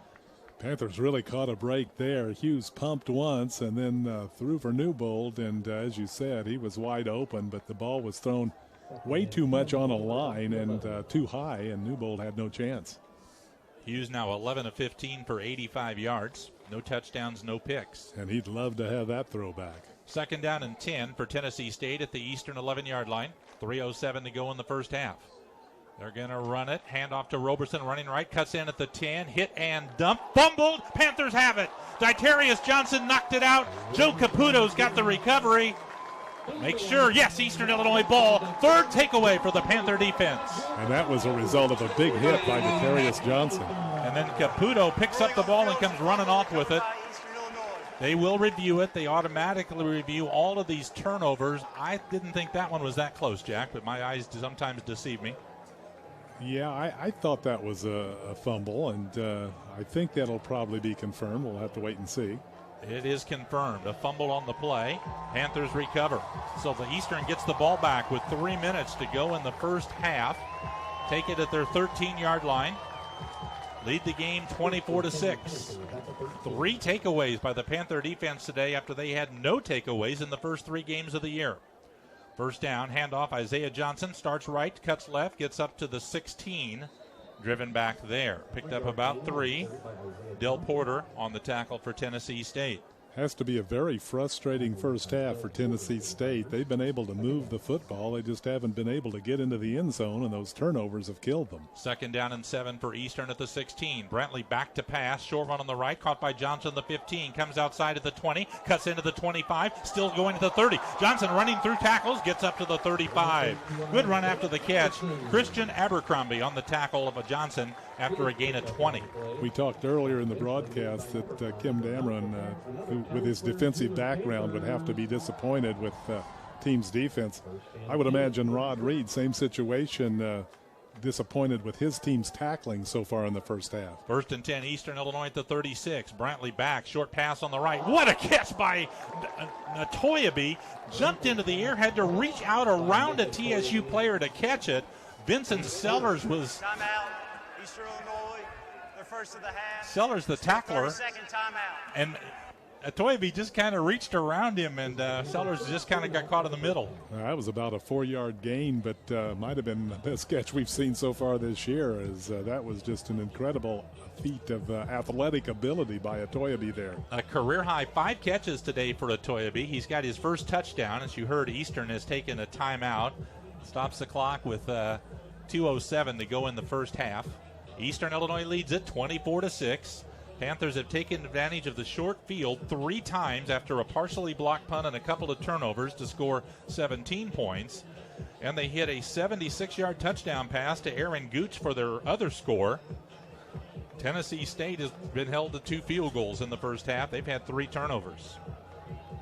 Eastern trying to take advantage of the 3rd turnover. Right now it's 2nd down, 6 to go, Panthers from their 40. 2 timeouts left for Eastern Illinois. Here's Brantley, back to pass, going to run. Quarterback draw, Brantley across the 40, tackled on the 43. Gain of 3, Christian Abercrombie on the stop. 3rd down play coming up, 3rd and about 3. Eastern subs out Robbie Lofton, brings in James Sheehan as the slot receiver on the right. 3rd and 3, Panthers at their 43. Here's Brantley, shotgun snap. He's back, four-man rush, short pass on the left, incomplete. Darshawn McCullough out of the backfield, the intended receiver, ball thrown behind him. That's the second straight pass that Brantley has thrown. It was a little bit off target.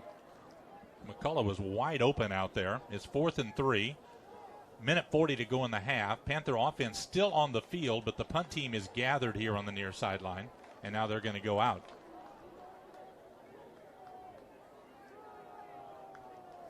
So Eastern will punt it away here on 4th down. Nick Bruno back to kick. He's had 2 punts for a 38.5-yard average. Last time, Chris Rowland had a spectacular return deep into Eastern territory. Rowland back to return at his 15. Play clock down to 2. So there's the snap. Bruno's kick is away. Rowland under it. Fair catch, and he takes it on the 23. Bruno ended up on the ground. Is there a flag? There is no foul for roughing the kicker. Number 91 blocked the defensive player into the kicker. First down, Tennessee State. Was he able to hear us there, Jack, and answer our questions? Or sounded that way, didn't it? Yeah, it sure did. Kim Dameron again was wanting the call there, and I guess he had his question answered as well. 34-yard punt for Bruno, but the key there was he got it up high enough that Rowland had to signal for a fair catch and not able to run it back. Okay, Tennessee State ball with 1:32 left in the half. They've got 2 timeouts. They start at their 23. Hughes brings the offense onto the field. 24-6. Eastern's got the lead just before halftime. Starting to get just a little hazy sunshine now at O'Brien Field. 2 wideouts each way on 1st and 10. Here's Hughes, back to pass, 3-man rush, passes to the left, caught by Johnson at the 30, taken down inbounds by Mark Williams right there. It's a gain of about 6 on the play. Clock runs. Second down. Call it 3 to go for Tennessee State from their 30. Down to 1:12 to go as they line up without a huddle. Hughes taking some time. Now back to pass. Hughes going to throw it up the right side. Leaping catch by Rowland. He's down at midfield for a first down. Mark him on the Panther 49. That was a very nice catch by Rowland, who caught it at the apex of his jump, and he was looking back into the sun to make that reception as well. 21-yard gain. 1st and 10 Tigers. Under a minute now to go in the half. They've got it at Eastern's 49. Here's Hughes, low snap. He gets it, throws to the left, throws low, incomplete. Intended for Devon Johnson, bounced to him. Cornelius Page on the coverage. That low snap has to make it hard for the quarterback to be in a rhythm on the throw. Yeah, there's no question about that. He has to take his eye off what's going on downfield to make sure he secures the snap, and that throw had no chances. It bounced about 2 feet in front of the intended receiver. Stops the clock with 53 seconds to go. 2nd down and 10 Tigers at the Panther 49. 24-6. Eastern's got the lead in the second quarter. Newbold and Rowland go wide to the right. Johnson and Harris wide to the left. Here's Hughes backs, going to throw to the right sideline. Too tall, incomplete for Rowland on a sideline route at the 45. He was open, but pass was not catchable.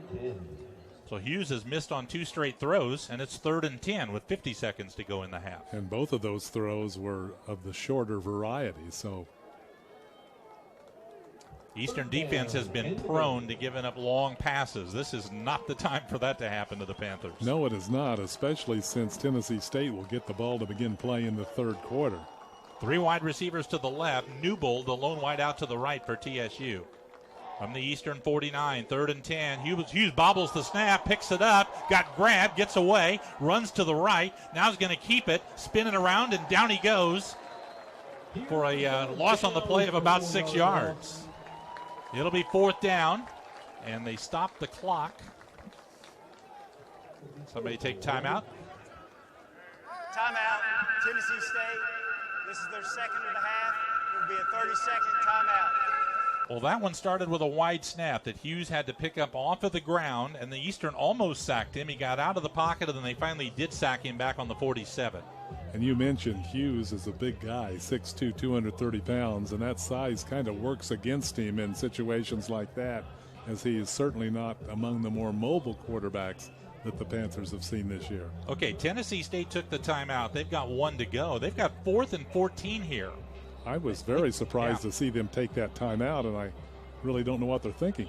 Well, they're going to send in their punt team. Eastern, I'm sure, will be guarding against the fake, but when I saw that timeout was taken, I assumed that the Panthers had requested it to give themselves a little more time offensively with 39 seconds left. Eastern is pretty much leaving their defense on the field on this punt play, apparent punt play. Nobody is going back to return.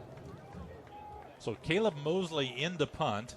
All of the Panther defenders are up within 15 yards of the line of scrimmage, so they're not going to go back and try to catch this. Now Ray Crittenden is drifting back. Here's the snap, and the punt by Mosley goes over everybody's head. It's going to bounce around the 20, takes an EIU bounce, and downed at the 24-yard line with 30 seconds on the clock. So the Panthers, you would think, Jack, would need this out, but they've got 2 timeouts in 30 seconds. Yeah, obviously the air raid is a very aggressive-oriented offense, but I'm kind of like you. I think the Panthers probably will run a play or two and get out of Dodge with a 24-6 halftime lead. 30 seconds on the clock as the Eastern offense takes over from the 24. They're sending 3 wide receivers to the left, 1 to the right here. So looking like they're going to line up as if they want to go for it. Darshawn McCullough running back to the right of Brantley on first down. Brantley back to pass, pressure from his left, hit, ball's loose on the ground in the backfield, and I think Tennessee State recovered. Brantley, as he cocked his arm to throw, got hit from behind. The ball came out. Tennessee State's got the recovery, and now they've got a golden opportunity. So the gamble to go for it backfired that time. Guess they should have listened to us. Well, I can't say that I thought they were. I kind of wanted to go for it too, to be honest. Looked like Dante Ferguson came up with a loose ball for Tennessee State. Well, this is the key sequence right now for the Panthers defense, as once again they need to hold Tennessee State out of the end zone. If they have to give up a field goal, so be it. Tennessee State recovers at the Eastern 18-yard line with 24 seconds on the clock. They've only got 1 timeout. So they've got a chance to get some late momentum here right before halftime. Wide to the right, Newbold. Rolling in the slot to the right. Harris wide to the left. 1st and 10. They brought Croft back in at quarterback. Croft will hand it on a sweep to the right. Harris is going to pass. It is caught at the 5 by Rowland, and he's in for the touchdown. They gave it to the wide receiver Harris, sweeping to the right. Remember, he's a former quarterback. He hit Rowland on an 18-yard touchdown pass, and Tennessee State pulls closer. Well, a very well-designed play by the Tigers, and the Panthers fooled by it as Rowland was wide open in the end zone, and a nice pass there by Harris.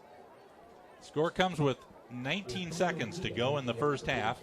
Makes it 24-12 as Tennessee State will line up for the extra point. Zeta will attempt the extra point. He's 4 for 4 this year. Here's the snap. Ball placed down, kicks up, and the kick is good. We'll hold it here with 19 seconds to go in the half. So a Eastern fumble with 30 seconds to go in the half, recovered by Tennessee State, and on the first play, Rowland gets a 19-yard touchdown pass or 18-yard pass from Treon Harris, and Tennessee State gets good momentum now. They pulled it within 24-13. Well, turnovers certainly have played an important role in this ball game for both of these teams. Going back to that decision, Jack, certainly years ago in football that would have been a no-brainer that you run out the clock, but the way Eastern's offense has been playing and kind of the mindset you got to have. I'm thinking back to the Dino Babers days when it was literally you never needed out. You always were, pedal to the metal. I'm kind of 50-50 on that call myself. I don't think it's the no-brainer it used to be. I thought the Panthers might try a run just to see how that play would go and then call a timeout if they gained considerable yardage. Okay, Tennessee State's going to kick off with 19 seconds to go. And like Jack said, they'll get the ball to start the second half. So this could be a real momentum swing in the Tigers' favor. Caleb Mosley will kick off for TSU. Reyna and Isaiah Johnson are deep for Eastern Illinois. Here's Mosley. Hits a line drive. It's going to bounce. Johnson fields on his 3. He's up to the 10, angles right 15 through a hole at the 20. Johnson 25, broke a tackle 30, down the sideline 40, pushed out of bounds there. Isaiah Johnson with a nice return up the near sideline, knocked out of bounds with 12 seconds to go in the half. Have it at the 40-yard line. Well, what do you want to do here, Jack? I think Kim Dameron thought he was out of decisions for this half, and now he's got another one.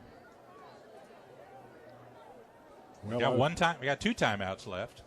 It looks like they are just going to take a knee here, maybe. No, maybe not. I think you're right.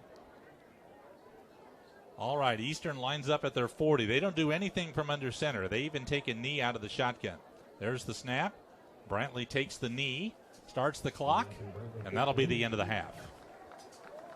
Entertaining first half of football. 3 turnovers by Tennessee State, 1 by Eastern, all figured in the scoring. We're going to take a break for 3 minutes at halftime with the score. Eastern Illinois 24, Tennessee State 13. Back in a moment on the Panther Football Network.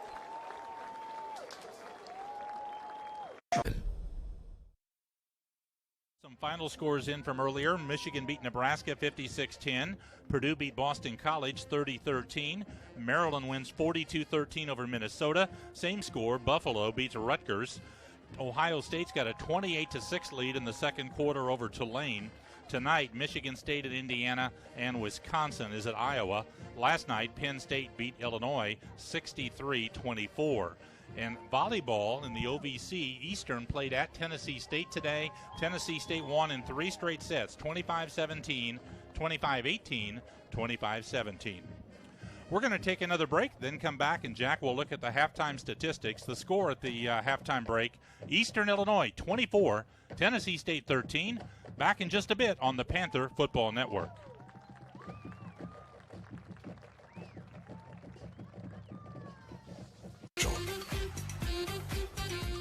The NL Wild Card, Tuesday at 8 on ESPN. Field in Charleston, 24-13. The Panthers of EIU lead the Tigers of Tennessee State here at halftime. Taking a look at the statistics for the first half, and they are quite close in most of the categories. In first downs, the Tigers lead the Panthers 13-10. Tennessee State rushing for 62 yards in the first half compared with 44 for EIU. In total offense, very close, 227 yards for Tennessee State to 220 for the Panthers. Tennessee State has fumbled 3 times in the ball game, losing 2 of them. The Panthers fumbled once and lost that one. In penalties, 4 for Tennessee State for 35 yards. The Panthers have been penalized twice for 15 yards. And in time of possession, the Tigers have a 17-43 edge over 12-17 for EIU. Panthers were 2 of 6 on third down conversions compared with 4 of 8 for Tennessee State. Looking at some individual numbers, rushing in the ball game, Kendrick Roberson led the way for Tennessee State with 32 yards. For Eastern, the quarterback Jonathan Brantley had 30 yards and 1 touchdown for the Panthers. Passing, Michael Hughes for Tennessee State was 13 of 19 for 114 yards. Demery Croft was 3 of 5 for 33 yards. He was also intercepted 1 time. For the Panthers, Jonathan Brantley was 14 of 25 for 176 yards and 2 touchdowns. Chris Rowland was the leading receiver in the ball game for Tennessee State. He had 7 catches for 74 yards and a touchdown in that first half. For EIU, Nick Atoyabi had 5 catches for 32 yards and a touchdown. Aaron Gooch also had he had 2 catches, 77 yards and a touchdown. Punting in the ball game, Caleb Mosley had punted twice for Tennessee State with a 26.5 average. One of those was partially blocked. Nick Bruno punted 3 times for the Panthers, averaging 36.7 yards per punt. Taking a look at tacklers, Christian Abercrombie, led the way with 6 tackles for Tennessee State. For Eastern Illinois, 2 players had 5 tackles each. Deterius Johnson and Joe Caputo, each with 5 tackles in that first half. Right now we're going to take one more 3-minute break, and we'll be back with the third quarter right here on the Panther Football Network.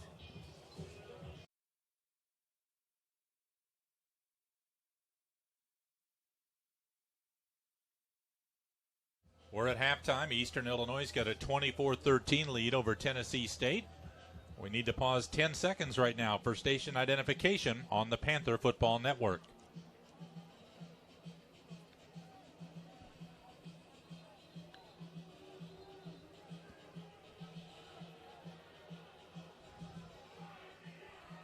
Eastern Illinois jumped out to a 17-0 lead in the first quarter. Nick Bruno kicked a 20-yard field goal after a partially blocked punt. Then on the ensuing kickoff return, a fumble recovered by Eastern. Nick Atoyabi caught an 8-yard touchdown pass. And late in the quarter, Mark Williams picked off a pass, returned it across the 50, and Eastern drove for a touchdown. Brantley on a 2-yard run made it 17-0. But Tennessee State outscored the Panthers 13-7 in the second period. So it's 24-13. Eastern has got the lead as we get ready to start the third quarter. Panthers will kick off. Tennessee State defending the south goal to our right. They'll move to the north in the third quarter.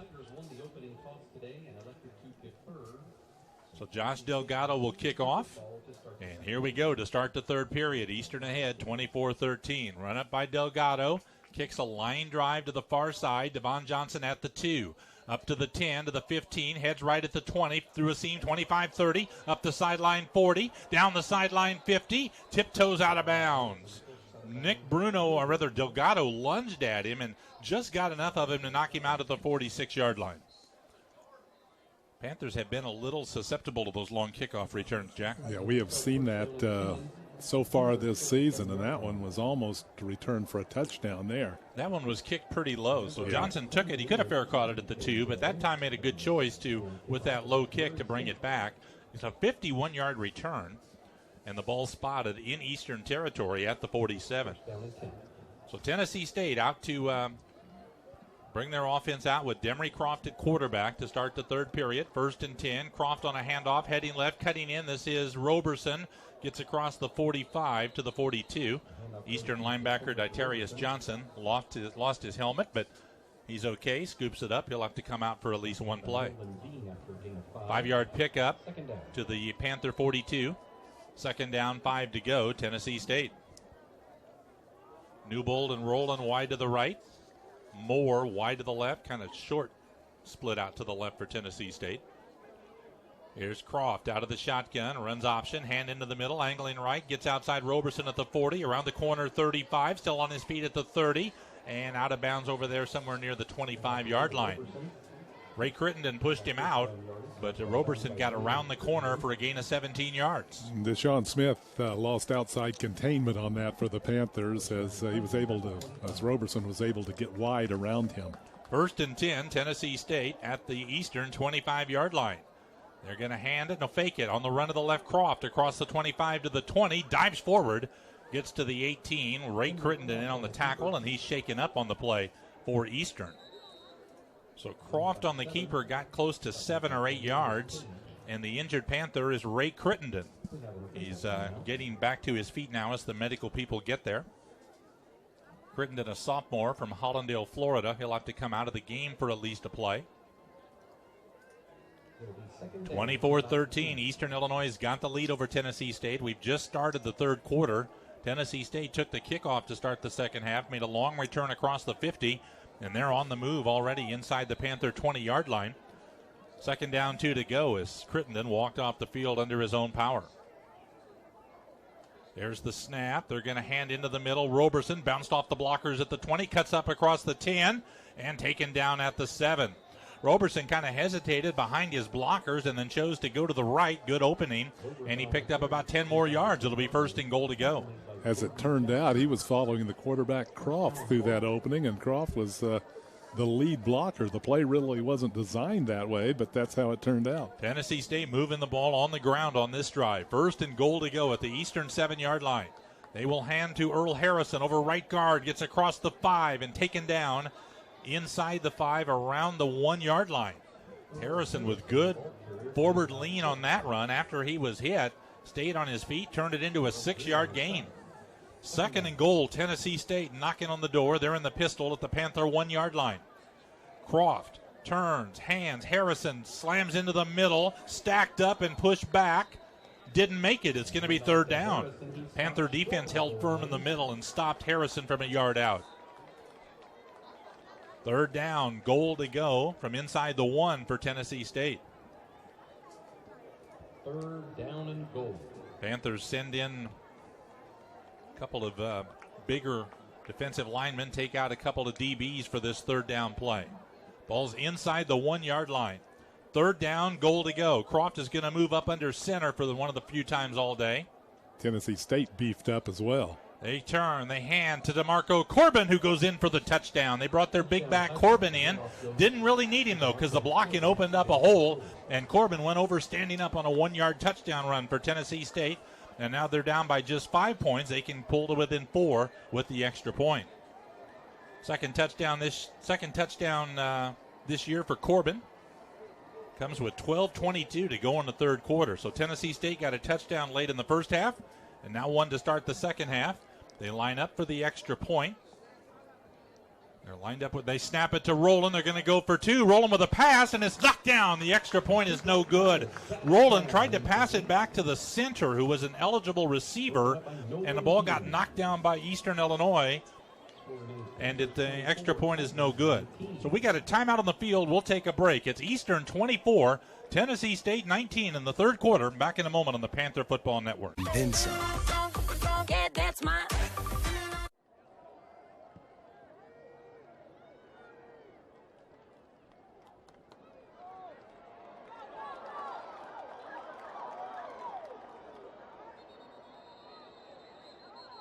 Darshawn McCullough on the return out near the 30-yard line. Stop made by John Robinson for the Tigers. First down and 10 coming up for the Panthers. Ball spotted at the 29.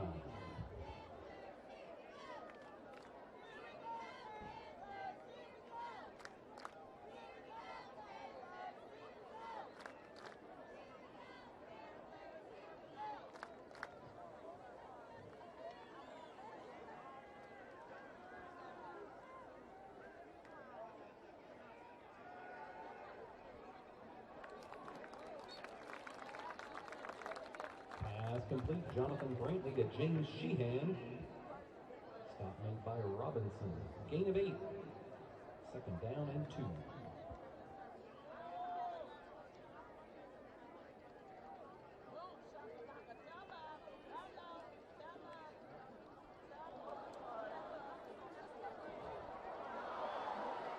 That pass was tipped and intercepted, but there is a penalty marker down at the line of scrimmage.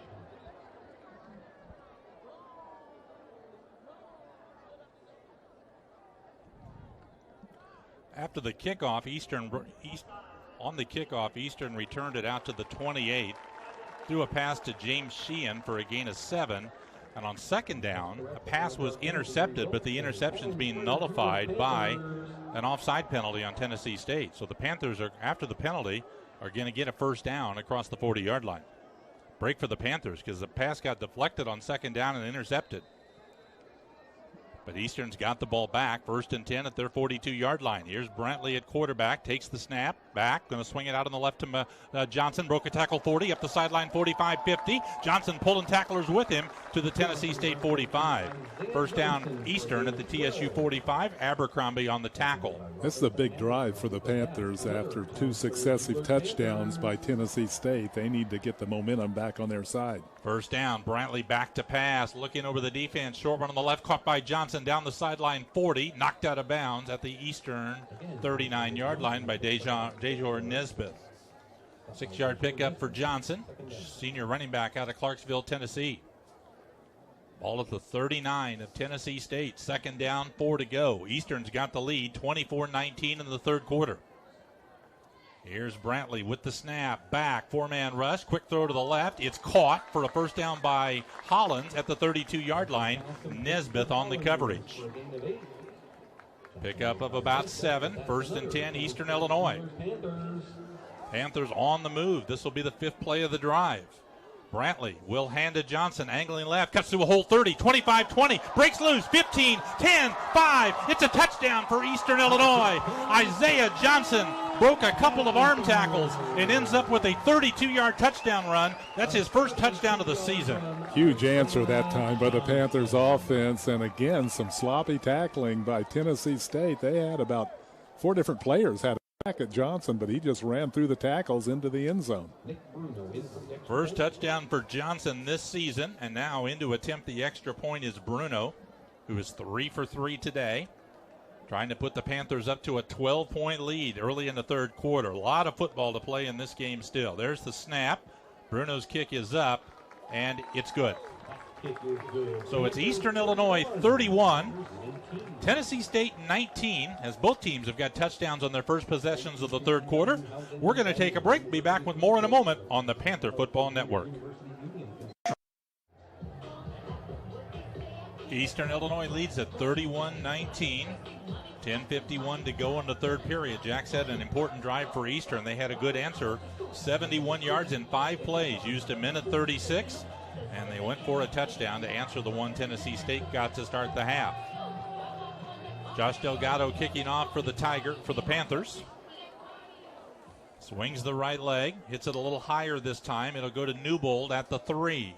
Newbold up to the 10. Angles right 15 through a hole 20. Hit at the 25. Spun down at the 30. Eastern's got a player shaken up at the initial contact. Robert Columbus made the tackle. The injured player is Alex Smith. Smith up to a knee and now standing, but the Eastern medical people are out to make sure he's okay. Seems like there's been an inordinate number of I guess you would term minor injuries in this ball game. I don't think anybody has been hurt too severely, but there's been a lot of players that have walked off slowly after a contact. Alex Smith, a sophomore from Pompano Beach, Florida, used to be a linebacker. They moved him to wide receiver in fall camp, and he's playing on special teams for Eastern, walking off under his own power with the athletic trainers on each side. All right, Tennessee State with the ball for the second time this half. They have scored touchdowns the last 2 times they had it. One to end the first half, one to start the second. 31-19. Eastern's got the lead with 10:40 to go in the third period. Croft still the quarterback. Back to pass. Throws over the middle. Caught by the tight end, Cawthon, and he's brought down at the 48 by Ray Crittenden. Good throw, though, to tight end Aaron Cawthon, a sophomore from Douglasville, Georgia. Makes his first catch for Tennessee State and gains 18 yards. So Demery Croft at quarterback. He and Hughes have split the time back and forth today. First and 10 Tigers at their 48-yard line. Here's Croft, back to pass, 3-man rush. Croft's going to swing it out on the left flat, hits Roberson. He's at the 50, gets around a couple guys to the 45. Nice move. 2 Panthers were there to greet him, and he got around both of them with some nifty footwork. Dimitri George brought down Roberson. Well, the whole idea of that play was to get the ball to Roberson in space, and they did, as the closest Panther defender when he caught that ball was about 8 yards away, and that enabled him to maneuver, and as you said, he made a couple of nice moves. Second down, 1 to go. Fake handoff, Croft on a keep around the right end, hit hard at the line and driven back for no gain. Dimitri George and Ditarius Johnson teamed up on the tackle. Johnson with a hard hit, and it's going to be a loss of about a half a yard by Croft.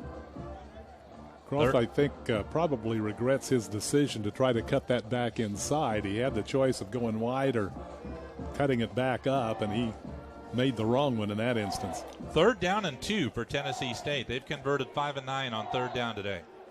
Here's Croft, back to pass, looking and throwing to the left, caught by the tight end for a first down. Cawthon gets down to the Eastern 35 before Johnson of EIU brings him down. Second catch on the drive by Aaron Cawthon out of Douglasville, Georgia.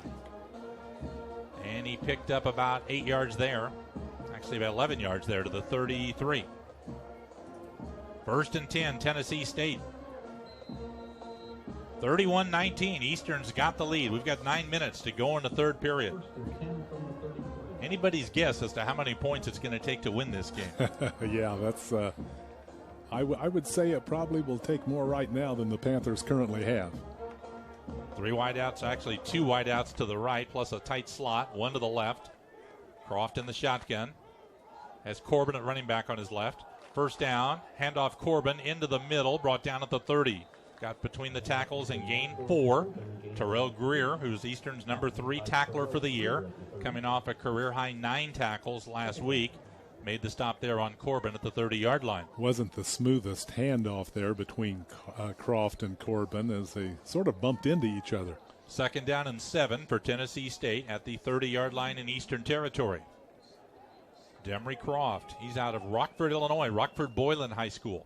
Takes the snap, back to pass, pressure in the middle, steps up, dodged the rush, now rolling to the right, can still throw. He does, deep into the end zone, and it's a touchdown for Tennessee State.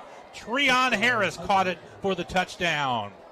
Good job by Croft to avoid the rush and spot Harris, and then he looped it pretty high, but none of the Eastern defenders could get there before Harris. Yeah, it was almost a throw that was up for grabs, but it came right down in Harris's arms, and that's the third successive touchdown in 3 possessions now for Tennessee State.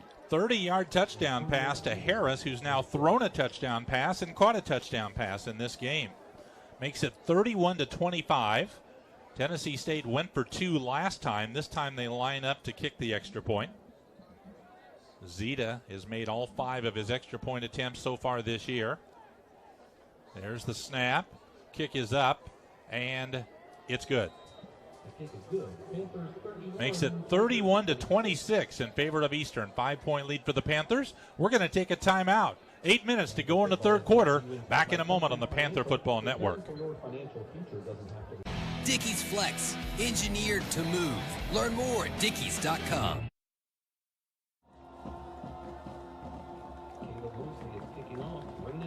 (31-26) Eastern Illinois with a 5-point lead with 8 minutes left to go in the third period. Caleb Mosley kicking off for Tennessee State. Swings the right leg, hits it high and deep. It's going to come down to Johnson at the 4. He's up to the 10, comes right at the 15, 20. Bounced off a tackle, got to the 25, pushed out at the 27. So a good return for Johnson, who's had a good day returning for Eastern today. Well, Tennessee State had a good answer to Eastern's touchdown. After the Panther touchdown, Tigers got the ball back, drove 70 yards in only 6 plays. Took 2 minutes and 45 seconds to get a touchdown of their own. After being held without a touchdown for almost the first 2 quarters of the ball game, they have now scored 20 points in the last 8 minutes. 3 wideouts go left, 1 to the right. Eastern ball at their 27, 1st and 10. Jonathan Brantley takes the snap. He's back. Looking, Brantley going to roll out to his left to escape the pocket. Brantley's going to loop it up the left sideline for Hollins. Caught it at the 50 for a first down. Good improvisation there by Hollins after the initial route was covered. He broke up field and got open, and Nesbitt brought him down. 23-yard pickup to Hollins to midfield. Hollins with 3 catches today for 40 yards.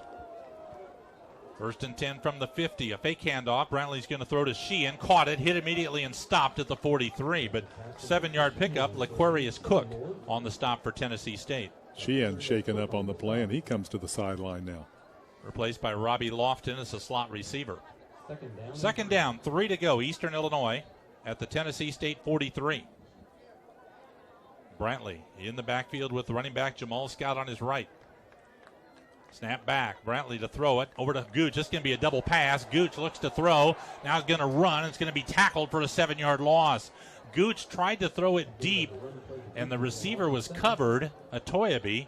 Then Gooch tried to run and couldn't get away from Blair Edwards and Mekhi Brown. Big loss on the play.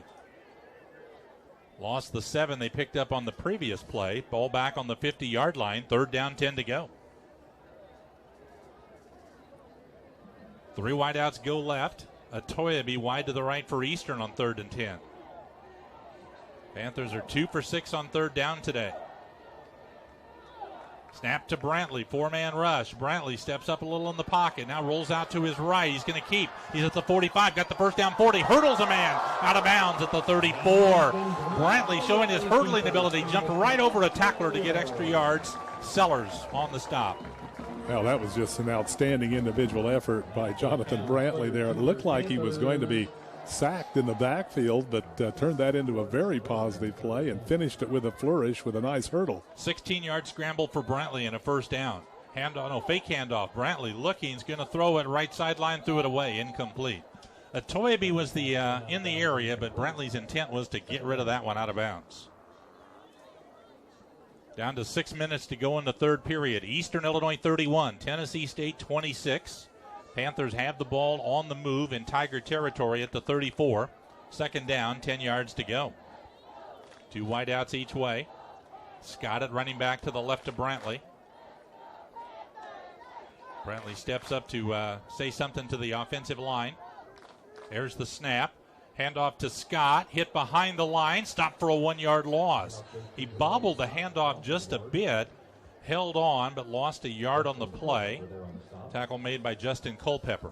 Jamal Scott was the Panthers' most impressive running back in their first 2 ball games. He didn't get many carries last week, nor has he gotten many carries today. One. That was his first carry. Lost a yard. 3rd down and 11 at the Tennessee State 35-yard line. Brantley is back. They rush 5, now 6. Brantley throwing up the right side. Atoyabi couldn't catch it. Incomplete. He got sandwiched between 2 defenders and couldn't bring it in. Good coverage for Tennessee State on the near side. Armstrong and Cook both got to Atoyabi just as the ball did to knock it away. All right, 4th down 11 for Eastern. Out of field goal range, I think, at the Tennessee State 35. Yeah, interesting decision here because, as you said, probably too long for a field goal attempt, so you might think 4-down territory here. Play clock at 12. Panthers lining up, looking over at the head coach, Kim Dameron. I think they're going to run this down and end up punting the ball here. May even take delay a game. And that's what they do. They let the play clock run out. Play game. Offense. Flag guard penalty. 4th down. So put the ball back at the 40 after the delay a game penalty. It's 4th and 16, and now Eastern will bring in the punt team.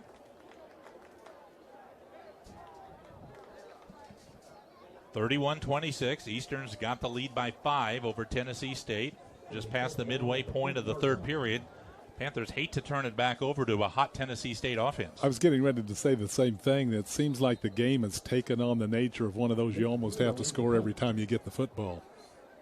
That's because Tennessee State has had touchdowns the last 3 times they've had the football. Now, they don't send anybody deep here. Now, here he comes, the return man running out of the field. That is Treon Harris going back to return at the 10-yard line. Snap to Bruno. Gets the kick away high, but not deep. Fair catch taken by Harris at the 19-yard line. So Bruno would have liked to have got that one a little closer to the goal line, but didn't. Timeout on the field. We'll take a break. 5:28 to go, 3rd period. Eastern's got a 31-26 lead over Tennessee State. Back in 2 minutes on the Panther Football Network. Today to schedule your residential or commercial garbage pickup. Lincolnwood Pine Tree Apartments is leasing for fall of 2019. What's my name? Turned out to be a really pleasant day here in Charleston. 66 degrees.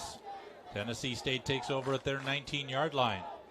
Croft, 1st down, fake handoff, keeps on a run to the right at the 20, cuts in 25-30 into the secondary across the 35 and brought down by Deshaun Smith at the 38-yard line. 18-yard run for Croft, 1st down Tennessee State. This is the first time in quite some time in this football game that Tennessee State actually has an opportunity to take the lead with a score. 1st down snap, quick pass on the right, caught by Rowland. He's at the 40, up the sideline to the 45, taken down at the 46 by Javon Turner. Turner's from Downers Grove, transfer from Penn State, a 5th-year senior in the Panthers secondary. 7th catch for Chris Rowland, and he's just a little shy of 90 yards. Got 8 on that play. It's 2nd down, 2 to go. Snap, handoff in the middle. Roberson grabbed high, close to the 1st down, stopped around the 47. Ditarius Johnson made the stop. They give him forward progress to the 48 and say 1st down Tennessee State. This is the 2nd straight game for Rowland to have 7 catches. He's got 14 now in the season. He had 17 all of last year. He is really dangerous when he catches the ball and has space to work in with receptions or with returns. 1st and 10, handoff Roberson, hit at the 50, spun off that man and got into Eastern territory at the 47. Johnson hit him at the 50, but Roberson spun off of him and kept falling forward. Levi Watson brought him down for a 5-yard gain. 2nd down, 5 to go, Tennessee State. Under 4 minutes to go in the 3rd quarter now. 31-26, Eastern's got a 5-point lead. 2nd down, fake handoff. Croft back to pass, throwing to the left sideline. Too high, incomplete. Intended for Newbold, and Deshaun Smith had the coverage for Eastern. 3rd down. TSU has not had a 3rd down in a while, it seems like. Here's one here, 3rd down and 5. They're 6 for 10 on 3rd down today.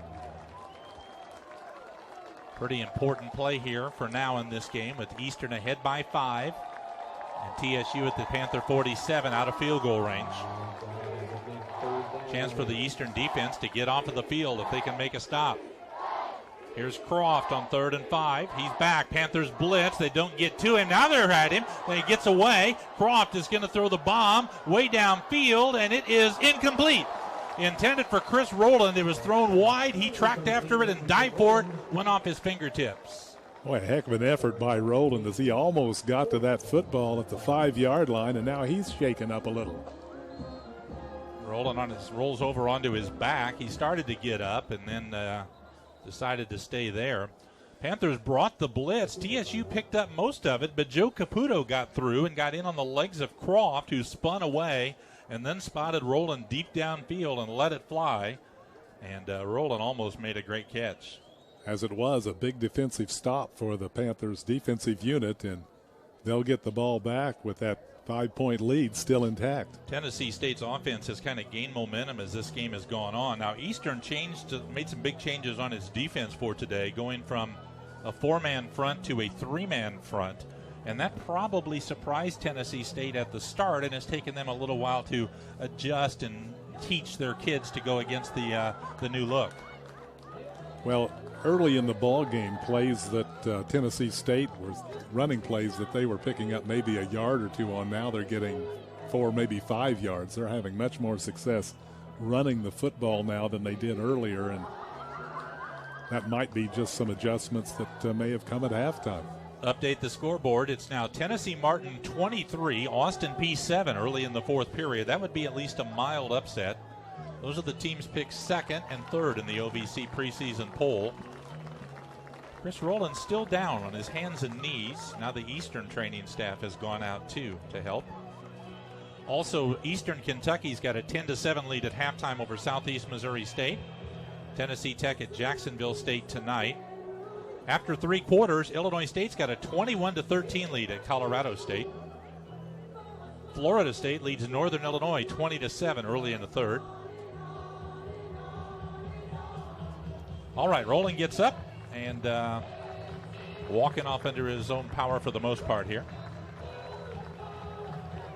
Looked like kind of an innocent play there, Jack. Yeah, he dived for it, must have landed awkwardly. But hopefully he'll be back. Very talented young man. Certainly it would be a major loss for Tennessee State if he's not able to continue in this ball game, because he gives them a real threat on the outside. Doing a little bit of groundskeeping there on the field. It's 4th down and 5 coming up for Tennessee State. They've got the ball at the Eastern 47. Punt team has come out for the Tigers. Caleb Mosley's punted twice, only a 27-yard average so far. He's had a 29-yarder and a 25-yarder. One of them got partially blocked by Eastern. Aaron Gooch back to return for the Panthers at the 10-yard line.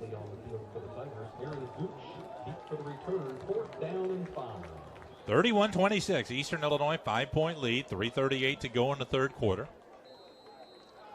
All right, Mosley back to punt. The long snapper, Thomas Newberg, a junior in his 3rd year as the TSU long snapper, a veteran. Waist high snap, no pressure, kicks away, high spiral. Gooch runs right, gonna let it go over his head, bounces inside the 5, and trickles into the end zone. It kind of rolled laterally along the goal line there for a moment before it finally trickled over. Fortunately for the Panthers, Tigers didn't get down to in the best shape to cover that punt, or they might have been able to down it inside the 5. Well, one reason for that, Jack, was Gooch. He did a nice job running to his right, acting as if he was going to catch the ball over there. That sort of drew some of the coverage guys over there. It did, yes. All right, Eastern offense back on the field. Has up over 300 yards so far today. Almost all of that passing, about 80 rushing, 240 passing. Panthers will take over after the touchback at the 20. Jonathan Brantley's gone all the way at quarterback. First down snap. He's back. Blitz on. Pass into the middle. Caught by Sheehan. Grabbed by the waist at the 30. Fighting forward. Finds all the way to the 35. TSU trying to pull the ball away from James Sheehan, but he held on for a 15-yard gain on his 5th catch of the day. Tackle made by James Green of Tennessee State. That for Sheehan, one shy of his career high of 6 catches in a game. First down, 10 to go Eastern at their 35. Brantley has 3 wideouts to the left. Tariq Phillips wide to the right. Brantley back to pass. Dumps it short over the middle. Hits Johnson, who had to go incomplete. Johnson had to go down to his knees to try to catch it. He comes up thinking that he did catch it, but the officials call it incomplete. Second down, 10 to go coming up. 2:56 to go in the third quarter. Panthers, for the most part, have pretty much forgotten about the running game so far here in the second half. Second and 10 here from the EIU 35. Brantley back to pass. 5-man rush. Brantley over the middle. Caught by Sheehan. Taken down immediately at the 39. James Green again on the tackle as Sheehan picked up 4 on the short pass into the middle. Third and 6 for Eastern. Big play here with 2:40 to go third quarter. Clock running. Panthers need to get it across the 45 to make the first down. They're at the 39. Hollins wide left. 3 wideouts to the right. Johnson at running back. Snap back. Brantley back to pass. Throws it up the left sideline, and it's caught for a first down by Hollins. He just ran up the sideline and stopped, and there was good timing on the throw at the 46. Nesbitt on the tackle for Tennessee State. I was going to say just the 4th catch in the ball game for Hollins, as they've done a pretty nice job on him, but he has made some big catches, and that was one to keep that drive alive. First and 10, Eastern at their 46-yard line. Snap to Brantley. Quick pass on the left, caught by Hollins. Short gain upfield to the 50, gain of 4. These are the running plays, I think, though, in this offense, Jack. Yeah, I think that's right. And that one looked a little dangerous as Vincent Sellers, the strong safety, made a move on that ball and got there just a fraction of a second late.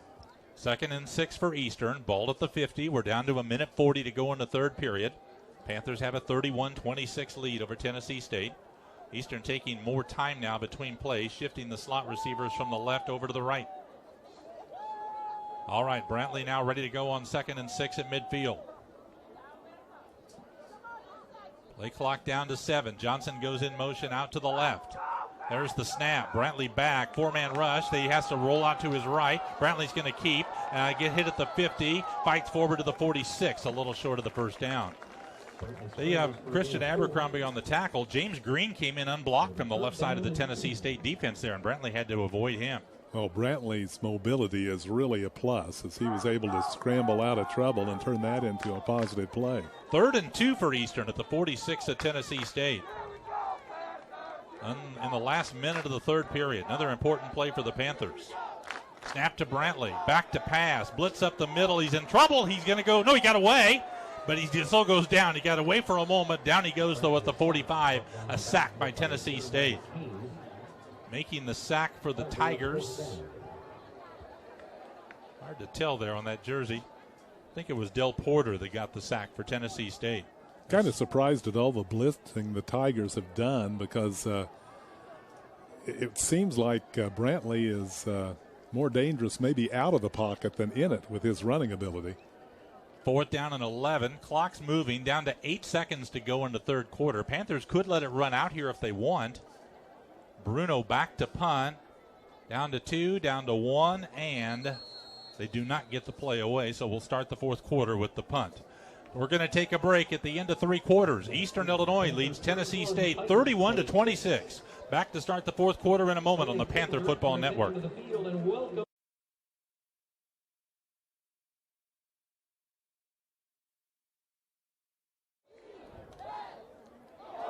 First play of the fourth quarter, Nick Bruno punt. It's fumbled and it's loose inside the 5. Who's got it?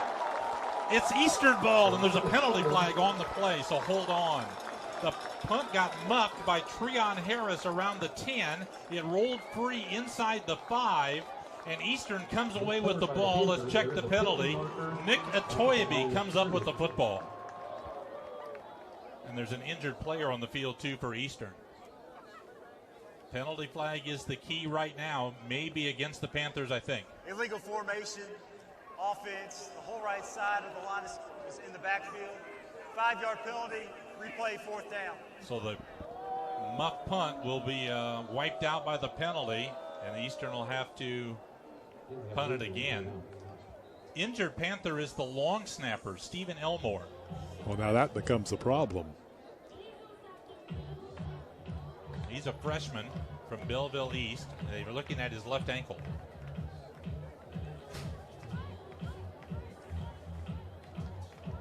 So what could have been a huge play, Eastern would have had 1st and goal inside the 5 after the muff punt that they recovered.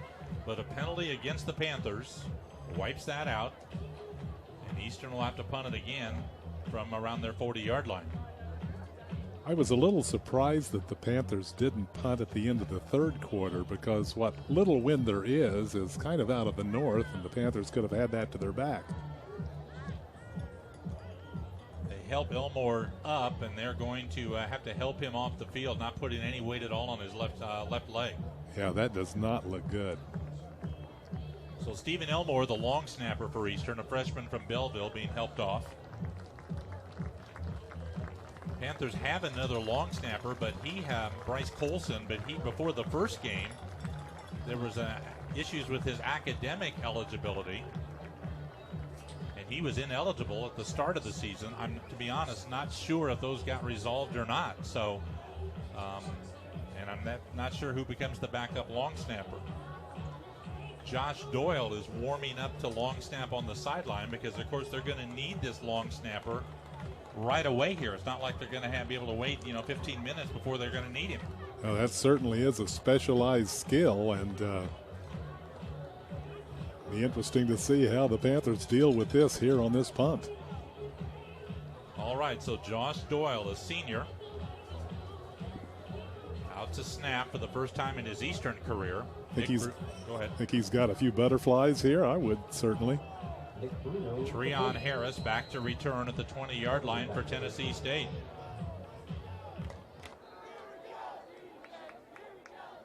Doyle's snap is a good one. Pressure, kicks away. Line drive kick, good kick. Harris backs up, takes it at the 14. Starts to the right, comes back left. He's at the 20, and down he goes at the 23. So TSU brought the pressure, but the snap was good enough. Bruno got it away.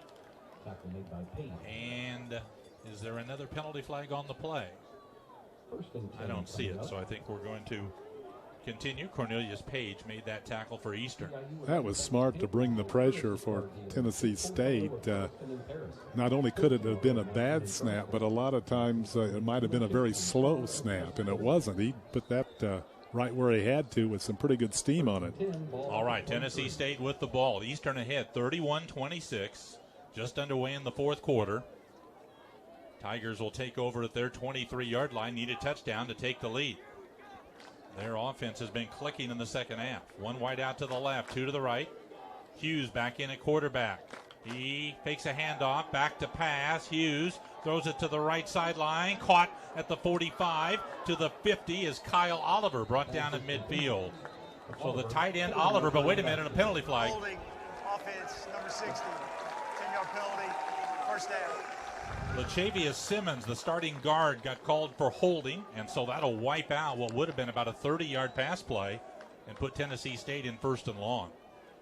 Looks like Josh Price was putting good pressure on the quarterback for Eastern, and that might have been the call on the penalty. Tigers head coach Rod Reed pretty much committed, apparently, to this 2-quarterback approach. Hughes the better passer of the two, but thought Croft did a nice job moving the team here in the 3rd quarter. And ball back at the 13 after the penalty. First down, 20 to go for Tennessee State. They send Newbold to the right. Johnson and Harris go to the left. Roberson running back. Here's Hughes on 1st and long. Back to pass. 4-man rush. Hughes in a jam. Ball knocked loose. It's a fumble. And Tennessee State recovered, I think. It's Tennessee State ball, but a sack on the play. Covered by the Tigers.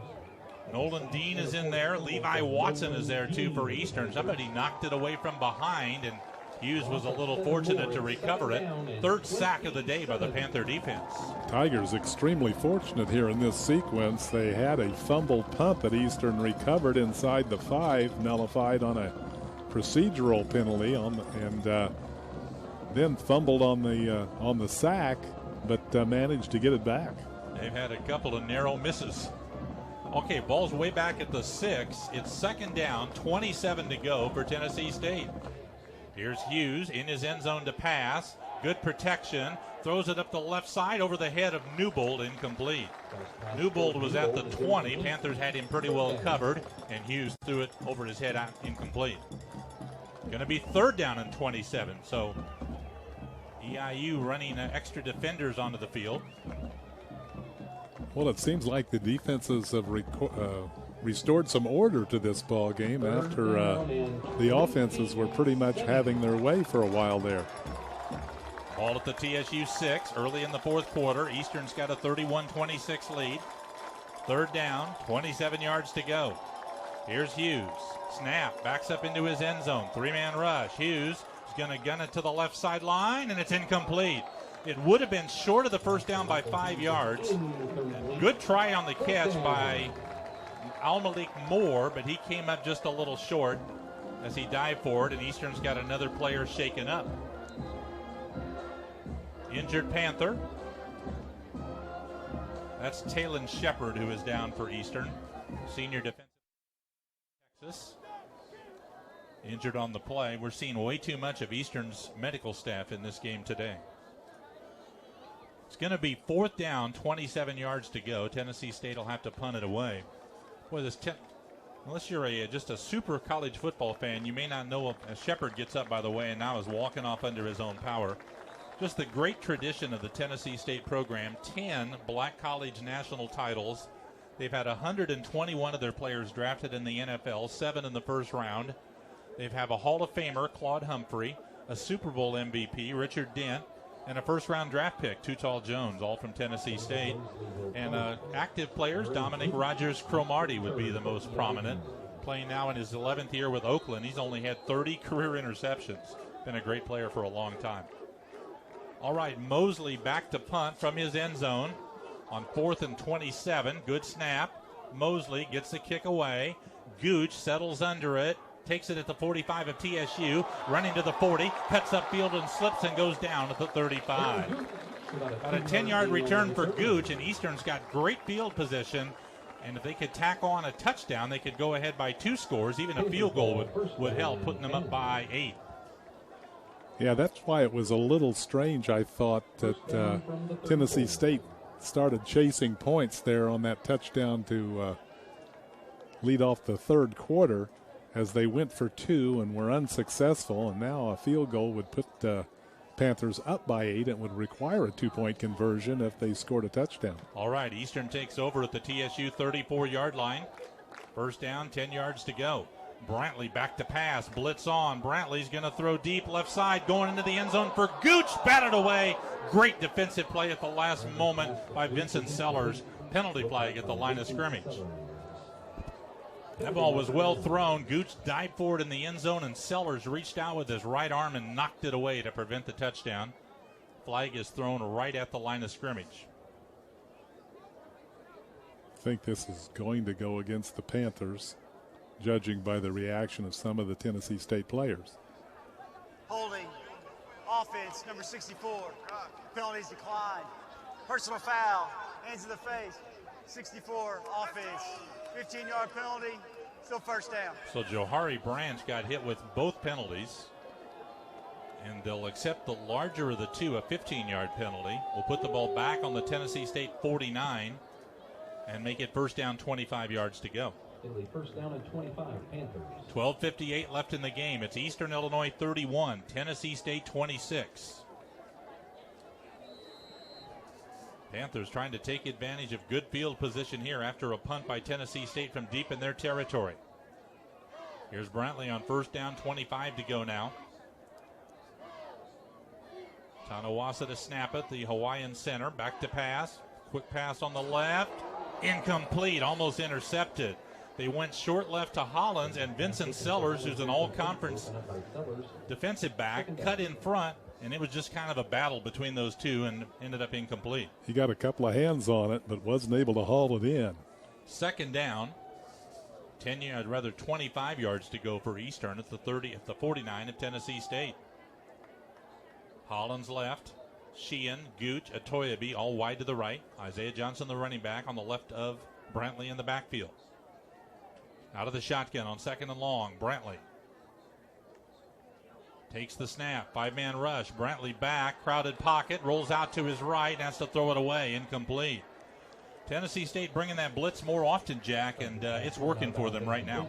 Yeah, it is. It's that time Brantley just had to get rid of the football. Hollins was on a deep route that time and actually had a step or two on the defender, but Brantley was in no position to find him. Tennessee State coach Rod Reed, a defensive coach, and he is dialing up various blitzes right now, and they're pretty much all working as Brantley's had a lot of pressure here in the last couple of possessions. Dangerous play here if the Panthers try to get a little greedy. 3rd down, 25 to go for Eastern at the 49 of Tennessee State. Here's the snap. Brantley back, only a 4-man rush. Brantley throws it into the middle. Great catch, James Sheehan at the 30. He's short of the first down, but maybe in field goal position and maybe close enough to go for it. Great catch. Blair Edwards brought him down. Field goal team comes on the field. It really was a great catch by Sheehan. He showed great hands on that as he was fully extended. Mark him on the 31. And the Panther field goal team is out for what would be the longest field goal of Nick Bruno's career. It's a 48-yard attempt. It's out of the center of the field. Remember, they've got a rookie snapper here, Josh Doyle, the regular long snapper injured. So now Doyle in for his first field goal snap. 48-yard attempt. There's the snap, placed down, kick is up, kick trying to get to the goalpost, and it's good! Nick Bruno, a 48-yard field goal, and the Panthers move ahead by 8. We got a timeout on the field with 11:55 left in the game. Eastern 34, Tennessee State 26. Back in a moment on the Panther Football Network. The unconditional satisfaction guarantee. Dickies Flex, engineered to move. Learn more at dickies.com.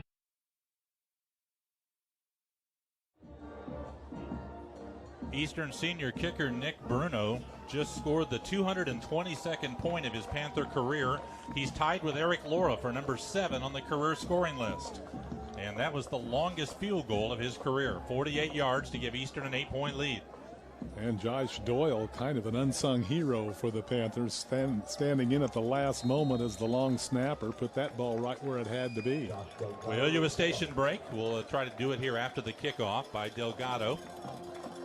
Tennessee State has Newbold and Johnson deep. They bounce the kick, kind of short. It's muffed, been recovered by Tennessee State at the 35-yard line. So rather than risk the long return, Panthers kicked a short kick. And Sean McCulley covered it up for Tennessee State at the 36. Before the Tigers take the ball, let's pause 10 seconds for station identification on the Panther Football Network. For more information on how you can join, call 581-6014 or go to eiupanthers.com. Thanks for being a champion for our champion. 11:53 to go in the game. 8-point lead for Eastern. So a touchdown and a 2-point conversion by Tennessee State ties it. They are going to bring Croft back in at quarterback. They've gone back and forth between he and Hughes several times. 1st and 10, fake handoff. Croft on a pass to Newbold, caught at the 40, up to the 45, pushed out of bounds by Deshaun Smith at the 48. He's got a first down. Stephen Newbold with his 4th catch of the day, gained 12 yards. Newbold, last year 10th in the OVC in receiving, 6th in receiving yards. Preseason all-conference player this year. Has 4 catches for 28 today. 1st and 10 Tigers at their 49-yard line. Croft, hands in the middle. Harrison across the 50, pushing the middle, and gets to the Eastern 45. 6-yard run for Earl Harrison. Plenty of time left in this game. Over 11 minutes to go. Josh Price made that tackle for Eastern. It's 2nd down and 4 for Tennessee State. Didn't look like there was much going there for Harrison, but they got a good surge, and they picked up 6 yards on 1st down. 2nd down, 4 to go. Here's Croft. He'll hand to Harrison. Angles right, gets across the 40, gets a 1st down. Brought down at the Eastern 38-yard line. TSU running game struggled in the first quarter, but it has been much, much better as the game has gone on. 1st down, Tigers to the 38. Gain of about 7 more there for Harrison. 1st and 10 Tigers getting close to field goal range now at the Panther 38-yard line. 8-point lead for Eastern, 10:40 to go in the game. Here's Croft on first down. Back to pass. Three-man rush. Croft moves to his left all day. Now he's going to throw it into the middle. It's caught by Cabot at the 25. Down he goes at the 21 by Deshaun Smith. Great protection. Let Croft look that secondary over for a long, long time. Yeah, you just can't cover receivers for that length of time without somebody getting open, and it was a good job by Croft keeping his wits about him, finding that open man, and picking up the first down. 17-yard pickup to tight end Miles Cabot. 1st and 10 Tigers at their the Eastern 21. Croft, handoff to Harrison up the middle across the 20. Met by Ditarius Johnson and stopped at the 17. 4-yard run by Earl Harrison. Brings up 2nd and 6. Under 10 minutes to go now, 9:52, clock counting. 34-26. Eastern's got the lead, but Tennessee State on the move deep in Panther territory. If they get a touchdown, they'll go for 2 and try to tie the game. Ditarius Johnson has played well this afternoon. He's getting close to 10 tackles. John Croft back to pass, looking left, now rolling to his left. Has time at the 20, going to run, and runs out of bounds at the 15. Johnson ran him out of bounds after a 2-yard gain. Croft could not find an open receiver as he was looking down deep into the left corner of the end zone. Ended up running with it to gain 2. Another big play here, 3rd down and 4, Tennessee State at the Panther 15. I think maybe if Croft would have decided to run a little bit earlier in that sequence, he might have been able to get a few more yards out of that, but he was trying to find a receiver, which of course the quarterback is supposed to do. That's option number 1. Newbold wide to the left. Johnson and Moore come wide to the right. 3rd down and 4 for TSU. Here's Croft. Fake handoff back. Pressure moves left. Throws into the corner. Out of bounds. Incomplete. Johnson came through on some pressure, and also Watson was back there. And they forced Croft to throw that away at 4th down. Yeah, that was a big defensive play that time by the Panthers, coming with pressure, and it's going to be a field goal attempt coming up for Tennessee State. Antonio Zita is 2 for 2 today, both around 37 yards, and that's going to be kind of what this one is. It'll be just a little shorter. This will be a 32-yard attempt. Make it a 33. Mitchell Boudreaux will hold. Ball at the left hash mark. Zita trying to pull the Tigers to within 5. Freshman kicker.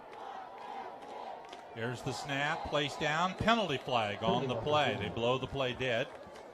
Movement before the snap. Prior to the snap, false start, offense, number 75. 5-yard penalty, 4th down. That'll turn it into a 37-yard kick, which is pretty much what he has made twice today. As we mentioned, they're operating with a slight breeze to their back here in the 4th quarter, so any win will be a benefit. All right, ball still at the left hash mark, 4th and 10 now. Zita lines up a 37-yard field goal try. Good snap, ball placed down. Kick is up, kick is long enough, kick is good. So the Panther field goal answered by the Tennessee State field goal. Timeout on the field. We'll take a break. 7. All backed by the unconditional satisfaction guarantee. Dickies Flex, engineered to move. Learn more at Dickies.com. Isaiah Johnson deep for the Panthers.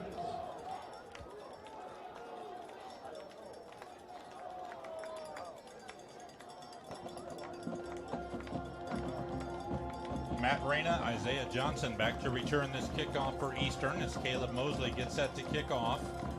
Here's his approach and his kick. Goes down the far hash mark. Reyna's going to take it at the 8-yard line. He's at the 10, at the 15, coming left at the 20. Hit there. Down he goes at the 22. Good tackle by John Robinson at Tennessee State. Reyna returned one for a touchdown last week against Indiana State, but TSU had good coverage on that one. Only a 14-yard return. All right, 8:41 to go. Eastern ahead by 5. Panther offense back out.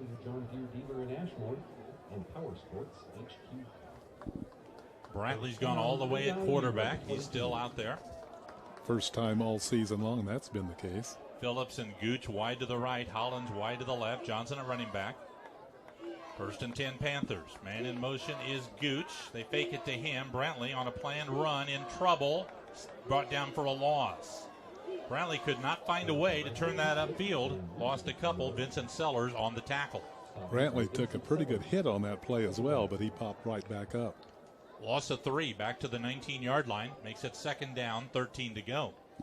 Panthers may be a little more patient now on offense with the 5-point lead and under 8.5 to go in the game.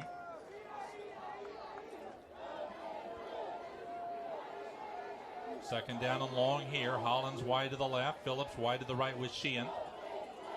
Gooch and Johnson in the backfield. Brantley in between. Gooch goes in motion to the right. Brantley back to pass. Good protection. Throwing deep for Hollins at the 50. Intercept, no, incomplete. Nesbitt had his hands on it. Couldn't pick it off. He dropped it. It'll be 3rd and long. Ball was just a little bit underthrown, and Nesbitt had a great opportunity to pick that off, and he's kicking himself right now because that would have been a big play for the Tigers. Brantley 25 of 42 passing, 288 yards, 2 touchdowns. 3rd and 15 here. Brantley back. They're going to blitz him. He's in trouble. He throws it away, and it is incomplete. There's a penalty flag on the play. I think this could be pass interference on Hollins. The pass was intended for Hollins as Brantley just had to get rid of it. He just kind of flipped it up into the air and then almost got intercepted. Hollins had to play defensive back on the play. Field offense, number 64. Penalties declined. 4th down. Shakur Jackson almost picked it off. He and Hollins knocked it away from him. The Panthers were flagged for ineligible man downfield, so that one's declined. It's 4th and 13, one of the very few 3-and-outs in this game. And Eastern brings the punt team on with 7:45 to go and only a 5-point lead. And you would think Tennessee State will get pretty good field position following this punt. Major Bellamy is back to return for Tennessee State. He fumbled a kickoff return earlier in this game. Of course, Chris Rowland shaken up earlier, or he probably would be back there. Nick Bruno back to punt at the 5, awaiting the snap from Josh Doyle. It's a good snap. Bruno rolls to his right, gets the kick away, hits it high, far sideline, and bounces out of bounds right at midfield. So Tennessee State will get the ball at midfield. We're going to take a break. 7:38 left to go in the game. Eastern Illinois leads Tennessee State 34-29. Back in a moment on the Panther Football Network. You get a free McDouble the day after when you show your ticket. Bring your What's my name? All right.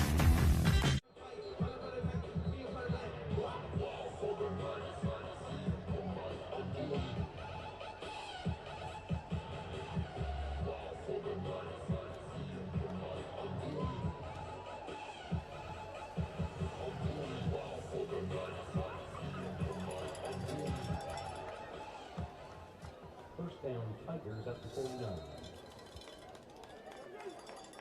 Tennessee State gets the ball at the Panther 49. They're down by 5. 1st and 10. Back to pass Croft. Throwing it deep up the left sideline. Got a man at the 10, at the 5. Touchdown, Tennessee State. Devon Johnson, and the Tigers have taken their first lead of the game. Devon Johnson down the left sideline. A 49-yard touchdown pass from Demery Croft, and TSU goes ahead 35-34. Edwin Brown had coverage on that play for the Panthers. The first time all day that they've given up a big pass play, and it couldn't come at a worse time as Tennessee State has come back to grab a 1-point lead here in this ballgame. Tennessee State lining up to kick a 1-point conversion here, Jack. I think they should be going for 2, shouldn't they? I do too. Now maybe they will, as it looks like they're going to take a timeout. Timeout Tennessee State. We'll just hold it here. Timeout, Tennessee State. The first of the half. This will be a 30-second timeout. 35-34. Tennessee State has taken the lead. Well, we shouldn't have expected anything other than this. As these teams get together, it seems like it always goes right down to the wire. And right now, the Panthers, it looks like, are going to have to come from behind if they're going to pull this one out. It would be their 7th in a row against Tennessee State if they can do it. But right now, they trail it by 1. Devon Johnson with his 2nd touchdown catch of the season. 49 yards up the far sideline from Demery Croft. has given TSU a 35-34 lead. Still a lot of time to go. 7.5 minutes left in the game. Looks like Tennessee State will probably go for 2 and try to push this lead out to 3. They went for 2 earlier in the game on a trick play, and they didn't get it. Pretty important play right here, as it will determine what Eastern needs to get accomplished when they get the ball back. All right, TSU offense back on the field. They're going to go for 2. 3 wide receivers to the right. They brought Hughes in at quarterback. Hughes takes the snap, back, looking to the right. He's going to gun into the end zone. Knocked down, incomplete. Intended for Treon Harris, and Cornelius Page knocked it away to prevent the 2-point conversion. So we'll hold it here with 7:31 to go. Tennessee State leads at 35-34, and now the Panthers know that if they can get a field goal, they can go ahead in the game. I'm really surprised that they brought Hughes back in. It was Croft that threw the long touchdown pass, and of course, being much the better runner, he would have given them another option on that particular play. But they went with Hughes, the passer, who's not all that mobile, and pass was broken up. Tennessee State's outscored Eastern 22-10 in the second half to lead by 1, but they tried for 2 2-point conversions and missed them both. So that keeps the Panthers in a position where a field goal would give Eastern the lead. Well, if you're Eastern, Jack, I think you feel more comfortable trying to come from behind with your offense than trying to hold on with your defense. Yeah, this is one of those games that, the team that has the ball last has a real good chance of winning it, and hopefully the Panthers will be able to get the offense generated again. The last time they had it, though, they went 3 and out. Tennessee State blitzes seem to be more and more effective as the game's gone on. Johnson and Reyna are deep as Mosley kicks off. High short kick. Panthers are going to take it at the 25 and just fall on it right there. One of the blockers, Jareem Fleming, took the ball right there at the 25, actually on the 26. Both teams have done a nice job returning kickoffs, and the kickoff teams are respecting that here as the game winds down. They don't want to allow anything real long to put them in jeopardy. All right, Panther offense on the field with a new quarterback. Harry Woodbury is called on here at quarterback after Brantley had gone the entire game so far. Brantley has taken some hits, and that might be the reason that Woodbury is in there right now. Woodbury, the transfer from Navarro Junior College in Texas. First down handoff, coming left, Isaiah Johnson grabbed by the waist and stopped for no gain on the play. Straight handoff to Johnson, trying to sweep to the left. Dante Ferguson and Vincent Sellers stopped him for maybe a short loss. Make it 2nd down and 11. Woodbury, 6'2", 200-pound sophomore from the Woodlands, Texas. Been an effective passer, thrown for 2 touchdowns, 1 interception. He's played about half of the time in the first 2 Panther games. Not so much last week. Woodbury back, pressure on his right. Quick pass to the left, caught at the 25 by Johnson. Run out of bounds at the 28. 3-yard pickup to Johnson. Mekhi Brown rode him out of bounds. So 3rd down and 7 for Eastern at their 28. Woodbury sends 3 wideouts to the right. Hollins to the left. Johnson at running back. Big play for Eastern, down by a point in the 4th quarter. 3rd and 7. Woodbury back, blitz coming. Woodbury going to throw it deep down the middle for Hollins. He's got it at the 30. Hollins at the 20, 15, 10, 5. Touchdown, Eastern Illinois. Woodbury to Hollins on a 77-yard touchdown pass.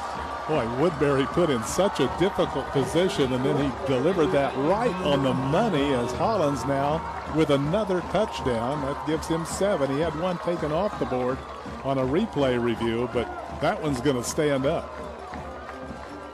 Woodbury, as a relief pitcher, comes in and throws a fastball to Hollins. Officially a 72-yard touchdown pass, puts Eastern ahead 40-35. Panthers now will go for 2, trying to make this a 7-point lead, where an extra point would leave them vulnerable with only a 6-point lead. The Panthers did a great job of picking up the blitz that time. Okay, very important point after. 2-point conversion try. Woodbury back, looking left, guns it, batted away, incomplete. Extra point, no good. Woodbury tried to throw in the end zone to Hollins, and they got batted by a linebacker, and it's incomplete. Hollins once again with over 100 yards in receptions now. He's got 123 and another touchdown. We're going to hold it here again with Eastern ahead in the game, 40-35. Still 6:25 left in the game. That was 3rd down and 8. And Woodbury, as you said, kind of knowing they're going to blitz him. And he stood in there and just threw a perfect pass to Hollins. Couldn't have laid it out there any better. Harry Woodbury is from the Woodlands, Texas. And Cubs analyst Jim DeShays lives in the Woodlands, and his children went to the Woodlands High School, and he says it's where all the students there are above average. It didn't even exist until the 1950s. It's a planned community. That's where Darren Williams, who played for Illinois basketball, is from there, right? Yes, it's a pretty nice area. Suburban Houston. So, all right. I do not know of the Cubs of which you speak. Eastern ahead 40-35. Josh Delgado kicking off. Hits a line drive, and it's going to hook out of bounds. Ooh. Whoa. And that may have, normally they'd get the ball at the 35. I guess that they're going to mark it at about the 30, so okay. They'll take it at the 35. Free kick out of bounds. Kicking team. Ball in place at the 35-yard line. First down. So Tennessee State will take it in pretty good position. They need a touchdown, 40-35. 6:27 left to go in the game. Well, Delgado obviously was trying to keep it away from the return guys, but did not intend to kick it out of bounds there for sure. Well, if Woodbury made any mistake at all, it was scoring so quickly, because now the Tigers have the ball back, and this has certainly become an offensive shootout. All right, Demery Croft back at quarterback for Tennessee State. 1st and 10 at their 35. 3 wideouts go left, 1 goes to the right.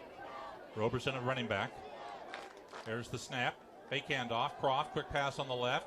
Caught by Moore. He's at the 40. Make this Harris to the 45. Out of bounds there, right at the marker. That'll be a first down. Treon Harris gained 10. Ray Crittenden ran him out of bounds. 1st and 10, Tennessee State. They've got 2 timeouts to go. Eastern's got all 3 remaining. Newbold goes to the left. 3 wideouts to the right. Chris Rowland has not been back in the game since he went out with that injury. Here's the snap to Croft. He's back. Going to throw to the right. It is caught by Bellamy at the 50. Hit hard and stopped at the 47 of Eastern by Ditarius Johnson. Bellamy broke away from the first defender, but Johnson was there to knock him down. Big gain, though, on first down. 2nd down and 2. Ball at the 47 of Eastern. 5:40 to go. Clock ticking. Panthers ahead. 2nd down 2. Handoff Roberson up the middle. Got the first down across the 45. He gets to the 42. Caputo and Camden Meade team up on the tackle for Eastern. Ain't close to 5, though. Tennessee State on the move again. 5:25 to go in the game. Eastern ahead 40-35. Panthers shaken up. Officials timeout on the field. It's Ditarius Johnson who is hurt for Eastern. Johnson has had difficulty with a left arm or wrist or shoulder at times. In virtually every ball game, he's had to come out with a problem in that area. Although this looks like it's maybe a leg. Oh yeah, a leg problem. Got his leg lifted up like they're treating a cramp. Let's go to the scoreboard of the Ohio Valley Conference. Tennessee Martin wins 37-7 over Austin Peay. Not all that surprised by the winner, but the margin is surprising. UT Martin wins over a P team that was ranked in the top 25. Johnson gets up, walks off under his own power. Eastern Kentucky is ahead 17-7 over Southeast Missouri State late in the 3rd. Tennessee Tech at Jacksonville State tonight. Illinois State beat Colorado State 35-19. That's an FBS win for the Redbirds. Florida State leads Northern Illinois in the 4th, 23-13. Certainly the Panthers need Johnson out there. He's got 11 tackles in the ball game, including 2.5 for the loss. First down, 10 to go. Tennessee State, ball at the Eastern 42. They are going to hand to Roberson, sweeping to the left, to the far side. He's hemmed in and running out of bounds around the 41. Panthers did a good job of stringing that out, never let him turn it upfield, and Camden Meade out of West Chicago, a linebacker, ran him out of bounds. They stop the clock to reset the ball, and then they start the clock again. It's down to 5:08 to go. Second down, 9 to go. Tennessee State at the Eastern 41. Tigers down by 5 points in the fourth quarter. One wide out left, 3 come to the right. Here's Croft, back to pass. Panthers blitz. Croft throws to the right, too high, incomplete. Intended for Harris. Crittenden on the coverage for Eastern. Panthers brought a little bit of pressure that time. Well, a big play coming up here now. It's third down and 9 yards to go. And at the 42-yard line, I would suppose it might depend on what happens on this play, but I would think Tennessee State is in 4-down territory here. I would think like you think. 4:51 to go. Eastern 40, Tennessee State 35. 3rd and 9 Tigers at the Panther 41. Play clock under 10 as Tennessee State lines up in the shotgun. 2 wideouts each way. Here's Croft, back to pass. Steps up, avoids the rush. He's going to run at the 40. He's going to make the first down. Lost the ball, but let's see what the ruling is. Panther recover. They are going to review this. I'm sure the ball came out, and Joe Caputo comes up with it for Eastern. The officials are talking about it. No matter what they decide, it'll get reviewed. I really thought he was reaching out, and when he hit the ground, the ball came out. I think they're going to say Tennessee State ball. I think that's the correct call as well. The ruling on the field is the runner was down by contact at the 30-yard line. First down, Tennessee State. Be an 11-yard gain. I still think this will get reviewed, won't it? 1st and 10 Tigers for now at the Eastern 30. We haven't seen any inclination that that's going to be the case. It looks like it's just going to be Tennessee State's ball. I thought it went out when he reached it forward and it hit the ground. So, all right, 1st and 10 Tennessee State at the Eastern 30. Snap to Croft, fake handoff, short pass on the right, caught by Newbold to the 25. Good move to the 20, pulled down at the 19. Made a nice move to get around Deshaun Smith. And Smith got just enough of him to bring him down, but it's a gain of 11 and a first down. Tennessee State moving deeper in Panther territory, down by 5 points. Clock ticking with 4:22 left in the game. 1st and 10 Tigers at the Eastern 19. Newbold to the right. 2 wideouts go left for Croft. He will hand in the middle. This is Harrison across the 15, grabbed at the 10 and thrown down at the 9. Edwin Brown on the tackle, but I think it's a first down as Harrison gained 10. It is first down, Tennessee State, 1st and goal. And Deterius Johnson back in the ball game for EIU. 3:55 to go. Tennessee State down by 5, but knocking on the door at the Panther 9-yard line. First down, goal to go. Handoff in the middle, no fake. Croft on a keeper, lost the ball, fumbled it, but he's down. Second time in the series that he's gone. He fumbled the ball as he went down. It'll be TSU ball at the 3 is where they're going to mark this. Gain of 6. Croft as he went down, the ball popped out. The runner was down. Second down. 2nd and goal, Tennessee State at the 3-yard line. Down to 3:25 to go in the game. Tennessee State can take the lead with a touchdown. Field goal does them no good at all, so they're in 4-down territory here. Johnson to the right. Newbold to the left for the Tigers. Here's Croft. Handoff. Harrison right side. Gets down to the 2. Gets down close. And is he in? Yes, he is. It's a touchdown for Tennessee State. Earl Harrison gets over for the touchdown. With 3:06 to go in the game, Tennessee State back in front, 41-40. And we'll once again see a 2-point conversion attempt. And the Eastern has got a player down on the field once again, right at the goal line.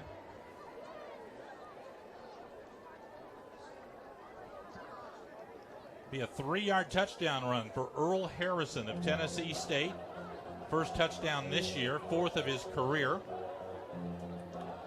And so the Tigers have taken the lead again by 1, 41-40. They ran the extra point kicking team back out there, Jack, just like they did after their previous score, but certainly the play here would be to go for 2. A one-point conversion does not help. And I would certainly have Croft out there leading it, unlike the last time when they had Hughes out. Eastern medical team out on the field once again, kneeling over an injured Panther defender at the goal line.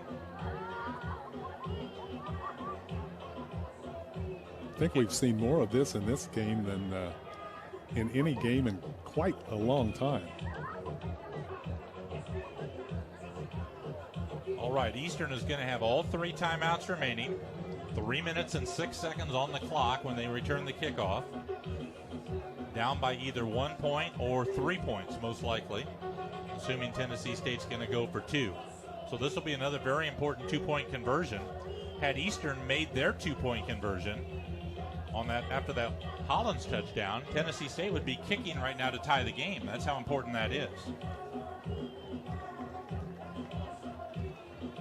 Injured player is Talon Shepard of Eastern. And we've got another Eastern player down on the near sideline having cramps worked on. That Page is being stretched out down here. Talon Shepard walking kind of gingerly right now toward the near sideline.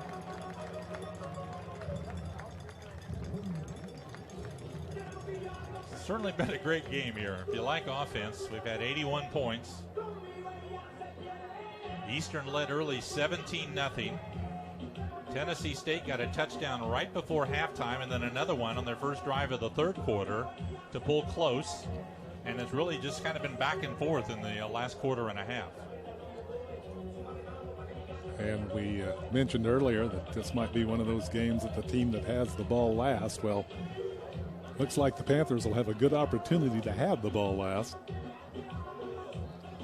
Okay, Tennessee State offense on the field, ball at the 3-yard line. They're going to go for the 2-point conversion. They do have Croft at quarterback. Tigers will now go for the conversion. They've been able to run the ball for 3 yards on most of their recent attempts. They're going to send Johnson and Harris to the left, Newbold to the right. Croft in the shotgun. He fakes to Roberson, hands to Roberson. Now they pitch it to Harris. He wants to throw a pass. Harris running to the right. Going to have it knocked down, incomplete. Levi Watson knocked it down. So Harris, who threw a touchdown pass earlier in the game, had that 2-point conversion attempt knocked down. So the Panthers trailed it by 1. Field goal could give them the lead here with 3:06 to go. And the Panthers were not fooled by that at all, as there was nobody open in the end zone for Harris on that pass attempt. And of course, when you roll out like that, basically you're limiting yourself to one half the field, and he had nowhere to go with that ball. He was just trying to hope for a miracle there as his pass was batted down. Tennessee State 41, Eastern Illinois 40. 3 minutes, 6 seconds to go in the game as Tennessee State gets set to kick off. Last time Eastern had it, they hit Alexander Hollins on a 72-yard touchdown play. Harry Woodbury was the quarterback. I would think Woodbury would probably be the quarterback when the Panthers go on offense again. Well, we really don't know the physical status of Jonathan Brantley, as he was hit a few times. He is up on the sideline with his helmet in his hand as if he'd be able to play here. Okay, Reyna and Johnson go deep as Caleb Mosley tees it up to kick off for Tennessee State. Mosley hit the last one high and short to prevent a run back. Freshman kicker Mosley again hits it high and short. Panthers are going to take it. Darshawn McCullough at the 22, up to the 30, 35, 40, to the 42. That time Eastern got a guy to take the short kick who they wanted to have the ball. McCullough, a running back, brought it back about 20 yards. James Green brought him down. Yeah, that totally defeated the purpose of the high pooch kick, as McCullough, who's used to having the ball in his hands, made a nice return, and Eastern with excellent field position here. 3:02 to go. Harry Woodbury is the quarterback. Panthers take over at their 42, down by a point. Nick Bruno kicked a 48-yard field goal earlier in this quarter, so to get that chance, Panthers would need to get it to the Tennessee State 30. First and 10, out of the pistol. Woodbury, fake handoff, back, going to dump it. It's batted into the air, and Woodbury knocks it down incomplete. Mekhi Brown batted it into the air. He couldn't find it. He was looking for it, and Woodbury saw that nothing good was going to happen if it came down, so he batted it away incomplete. Well, that was a smart play by Woodbury. Sometimes a player might be tempted to catch that himself, and nothing good would have happened had that occurred. Second down, 10 to go Eastern at their 42. 2:57 to go. Panthers down by 1. Here's Woodbury out of the shotgun, back to pass. Sets up, going to gun the middle. It's caught by Sheehan to the 45, weaving to the 40, brought down at the 37. Woodbury with a bullet to James Sheehan, a career-high 8 catches for him. First and 10 Eastern on a 21-yard gain. Nesbitt on the tackle. Not a whole lot of room for that pass, and Woodbury rifled that in over the middle. 2:42 to go as the Panthers set up on first and 10. Woodbury takes the snap, blitz on, quick pass left. It is caught at the 32 by Hollins, and it's a gain of about 5 yards. Woodbury saw the blitz coming and got rid of it quickly to Hollins. It's too bad that the throw was a little low and Hollins had to go down to get it, but because he could have runaways with that, I believe. Second down, 5 to go Eastern at the Tennessee State 32. Here's Woodbury, back to pass, another blitz. Woodbury in trouble, going to throw it left, caught by Hollins at the 28. He's close to a first down. Woodbury had to move up in the pocket to buy time, caught Hollins. Nesbitt on the tackle. It's a little short of the first down. It's going to be 3rd and 1. Woodbury on 3rd and 1, handoff heading left. McCullough tackled for a loss at the 30. That changes a lot. Now it's 4th and 3 as Dante Ferguson made the stop. It's 4th and 3 with 1:47 to go. Their first of the half. This will be a 30-second timeout. Decision time for Kim Dameron. Down by a point. Do you go for the 47-yard field goal, or do you go for the first down on 4th and about 2?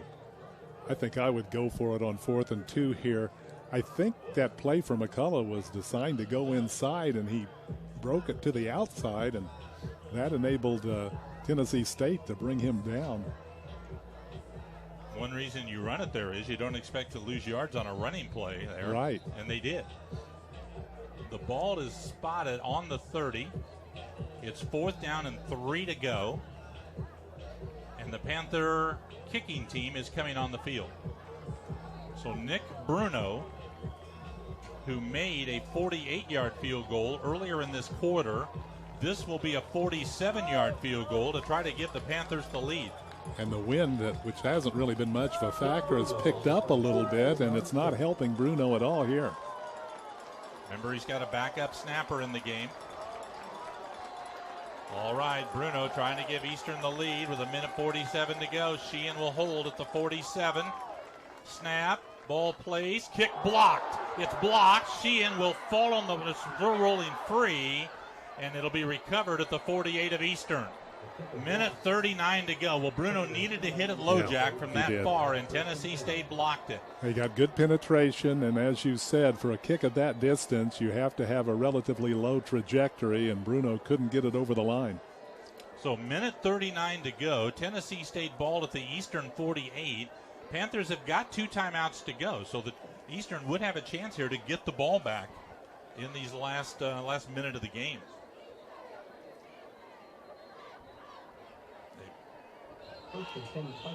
41-40. Tennessee State has got the lead.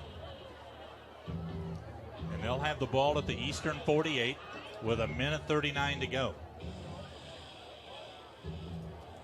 Well, the Eastern has won a bunch of close games over Tennessee State. This may be the one that goes the other way today. Yeah, their fans and players and coaches have to feel like we've got one of these coming. And okay, first down, 10 to go. Croft lines up in the shotgun at the Panther 48. Hands into the middle. This is Corbin. Pushes across the 45 to the 40. And Eastern finally grabs him and gets him pushed back there at the 40-yard line. Actually, they never did get him down as he got out of the pack after the whistle blew, but gain of 8 yards. And timeout. Eastern Illinois, their second of the half. Should be a 30-second timeout. Corbin's a hard guy to stop on these short yardage plays at 6 foot 225, powerful runner. You just have to get to him before he gets to the line to have a chance to stop him for no gain. So the Panthers have one timeout remaining and a first down here for Tennessee State. It pretty much ends the ball game. Yeah, that would put it away with 1:28 to go.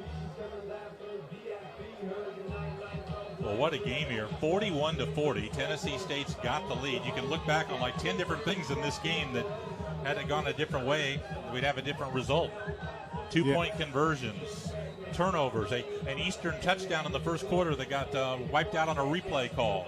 A couple of Tennessee State fumbles that one of which got called on the field a fumble originally and then got switched back after a conference. Big play coming up here. 2nd and 2, Tennessee State. Have it at the Eastern 40. They're going to put Croft in the shotgun. Corbin right behind him in the pistol. There's the snap. They'll hand in the middle. Corbin got the first down to the 35. That should do it. Caputo brought him down on a gain of 5. Clock is stopped as they move the chains. And they've got it started again with 1:20 to go. Panthers can only stop it, though, one more time, so Tennessee State ought to be able to knee it out. Well, the last 3 times these teams have played, Eastern and won them all, twice in overtime, and the last one in Charleston 2 years ago by 1 point.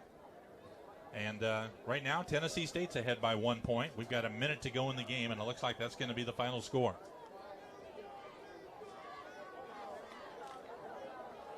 All right, Tigers line up now to take a knee. This is the first down play. Croft takes the snap, takes the knee. And Eastern takes their final timeout, I think. Clock stops at least with 47 seconds left. Timeout. Eastern Illinois. Their third of the half. 30-second timeout. So Panthers are going to be 0-4. Tennessee State's going to be 2-0. Eastern's schedule kind of gets a little easier next 2 weeks on paper. They're at Tennessee Tech next week and then 2 weeks at home against Murray State. Those are the teams picked in the last 2 spots in the OVC preseason poll, and they're both winless so far. So, Panther defense took some strides forward here in the first half, Jack. In the second half, it kind of reverted to where they'd been the last couple of weeks, I think. Yeah, and, in a ball game this close, there's always going to be some coaching decisions that are going to be questioned, and I think the 2 primary ones will be the decision at the end of the first half not to run out the clock. The Panthers went back to pass. There was a fumble. Tennessee State recovered it and ended up getting a touchdown. And then, of course, just a minute ago, the decision not to go for it on 4th and about 2, instead trying the field goal that was blocked. Okay, Eastern out of timeouts now. One more snap here, and maybe one more after that. Croft takes the snap, takes the knee. They'll have to, I think, snap it one more time. So Tennessee State, after a 2-week break because of cancellations by the weather, maybe did bother them a little bit in the first half. They started kind of slowly today. But they figured it out as they went along, and they played very well in the second half. They were down 17-0. This will be a very good comeback win for them. All right, this will be the last play. Croft takes the knee, and that'll do it with 15 seconds to go. Tennessee State will celebrate as they'll go to 2-0. They'll be at Vanderbilt next week. Eastern will drop to 0-4 on the season. And the Panthers have that OVC winning streak, and their openers stopped at 6, and also the winning streak over Tennessee State stopped at 6. Well, that's going to wrap up our coverage today on ESPN Plus. You can stay tuned for more post-game coverage on the radio on the Panther Football Network and online at EIUPanthers.com. Thanks to our spotter, Gail Richard. For Jack Ashmore, this is Mike Brad from O'Brien Field in Charleston. Again, the final score today in a kind of a wild back-and-forth game. It's Tennessee State 41 and Eastern Illinois 40. All games airing on the ESPN networks are streaming live and archived on the ESPN app. This has been a presentation of ESPN.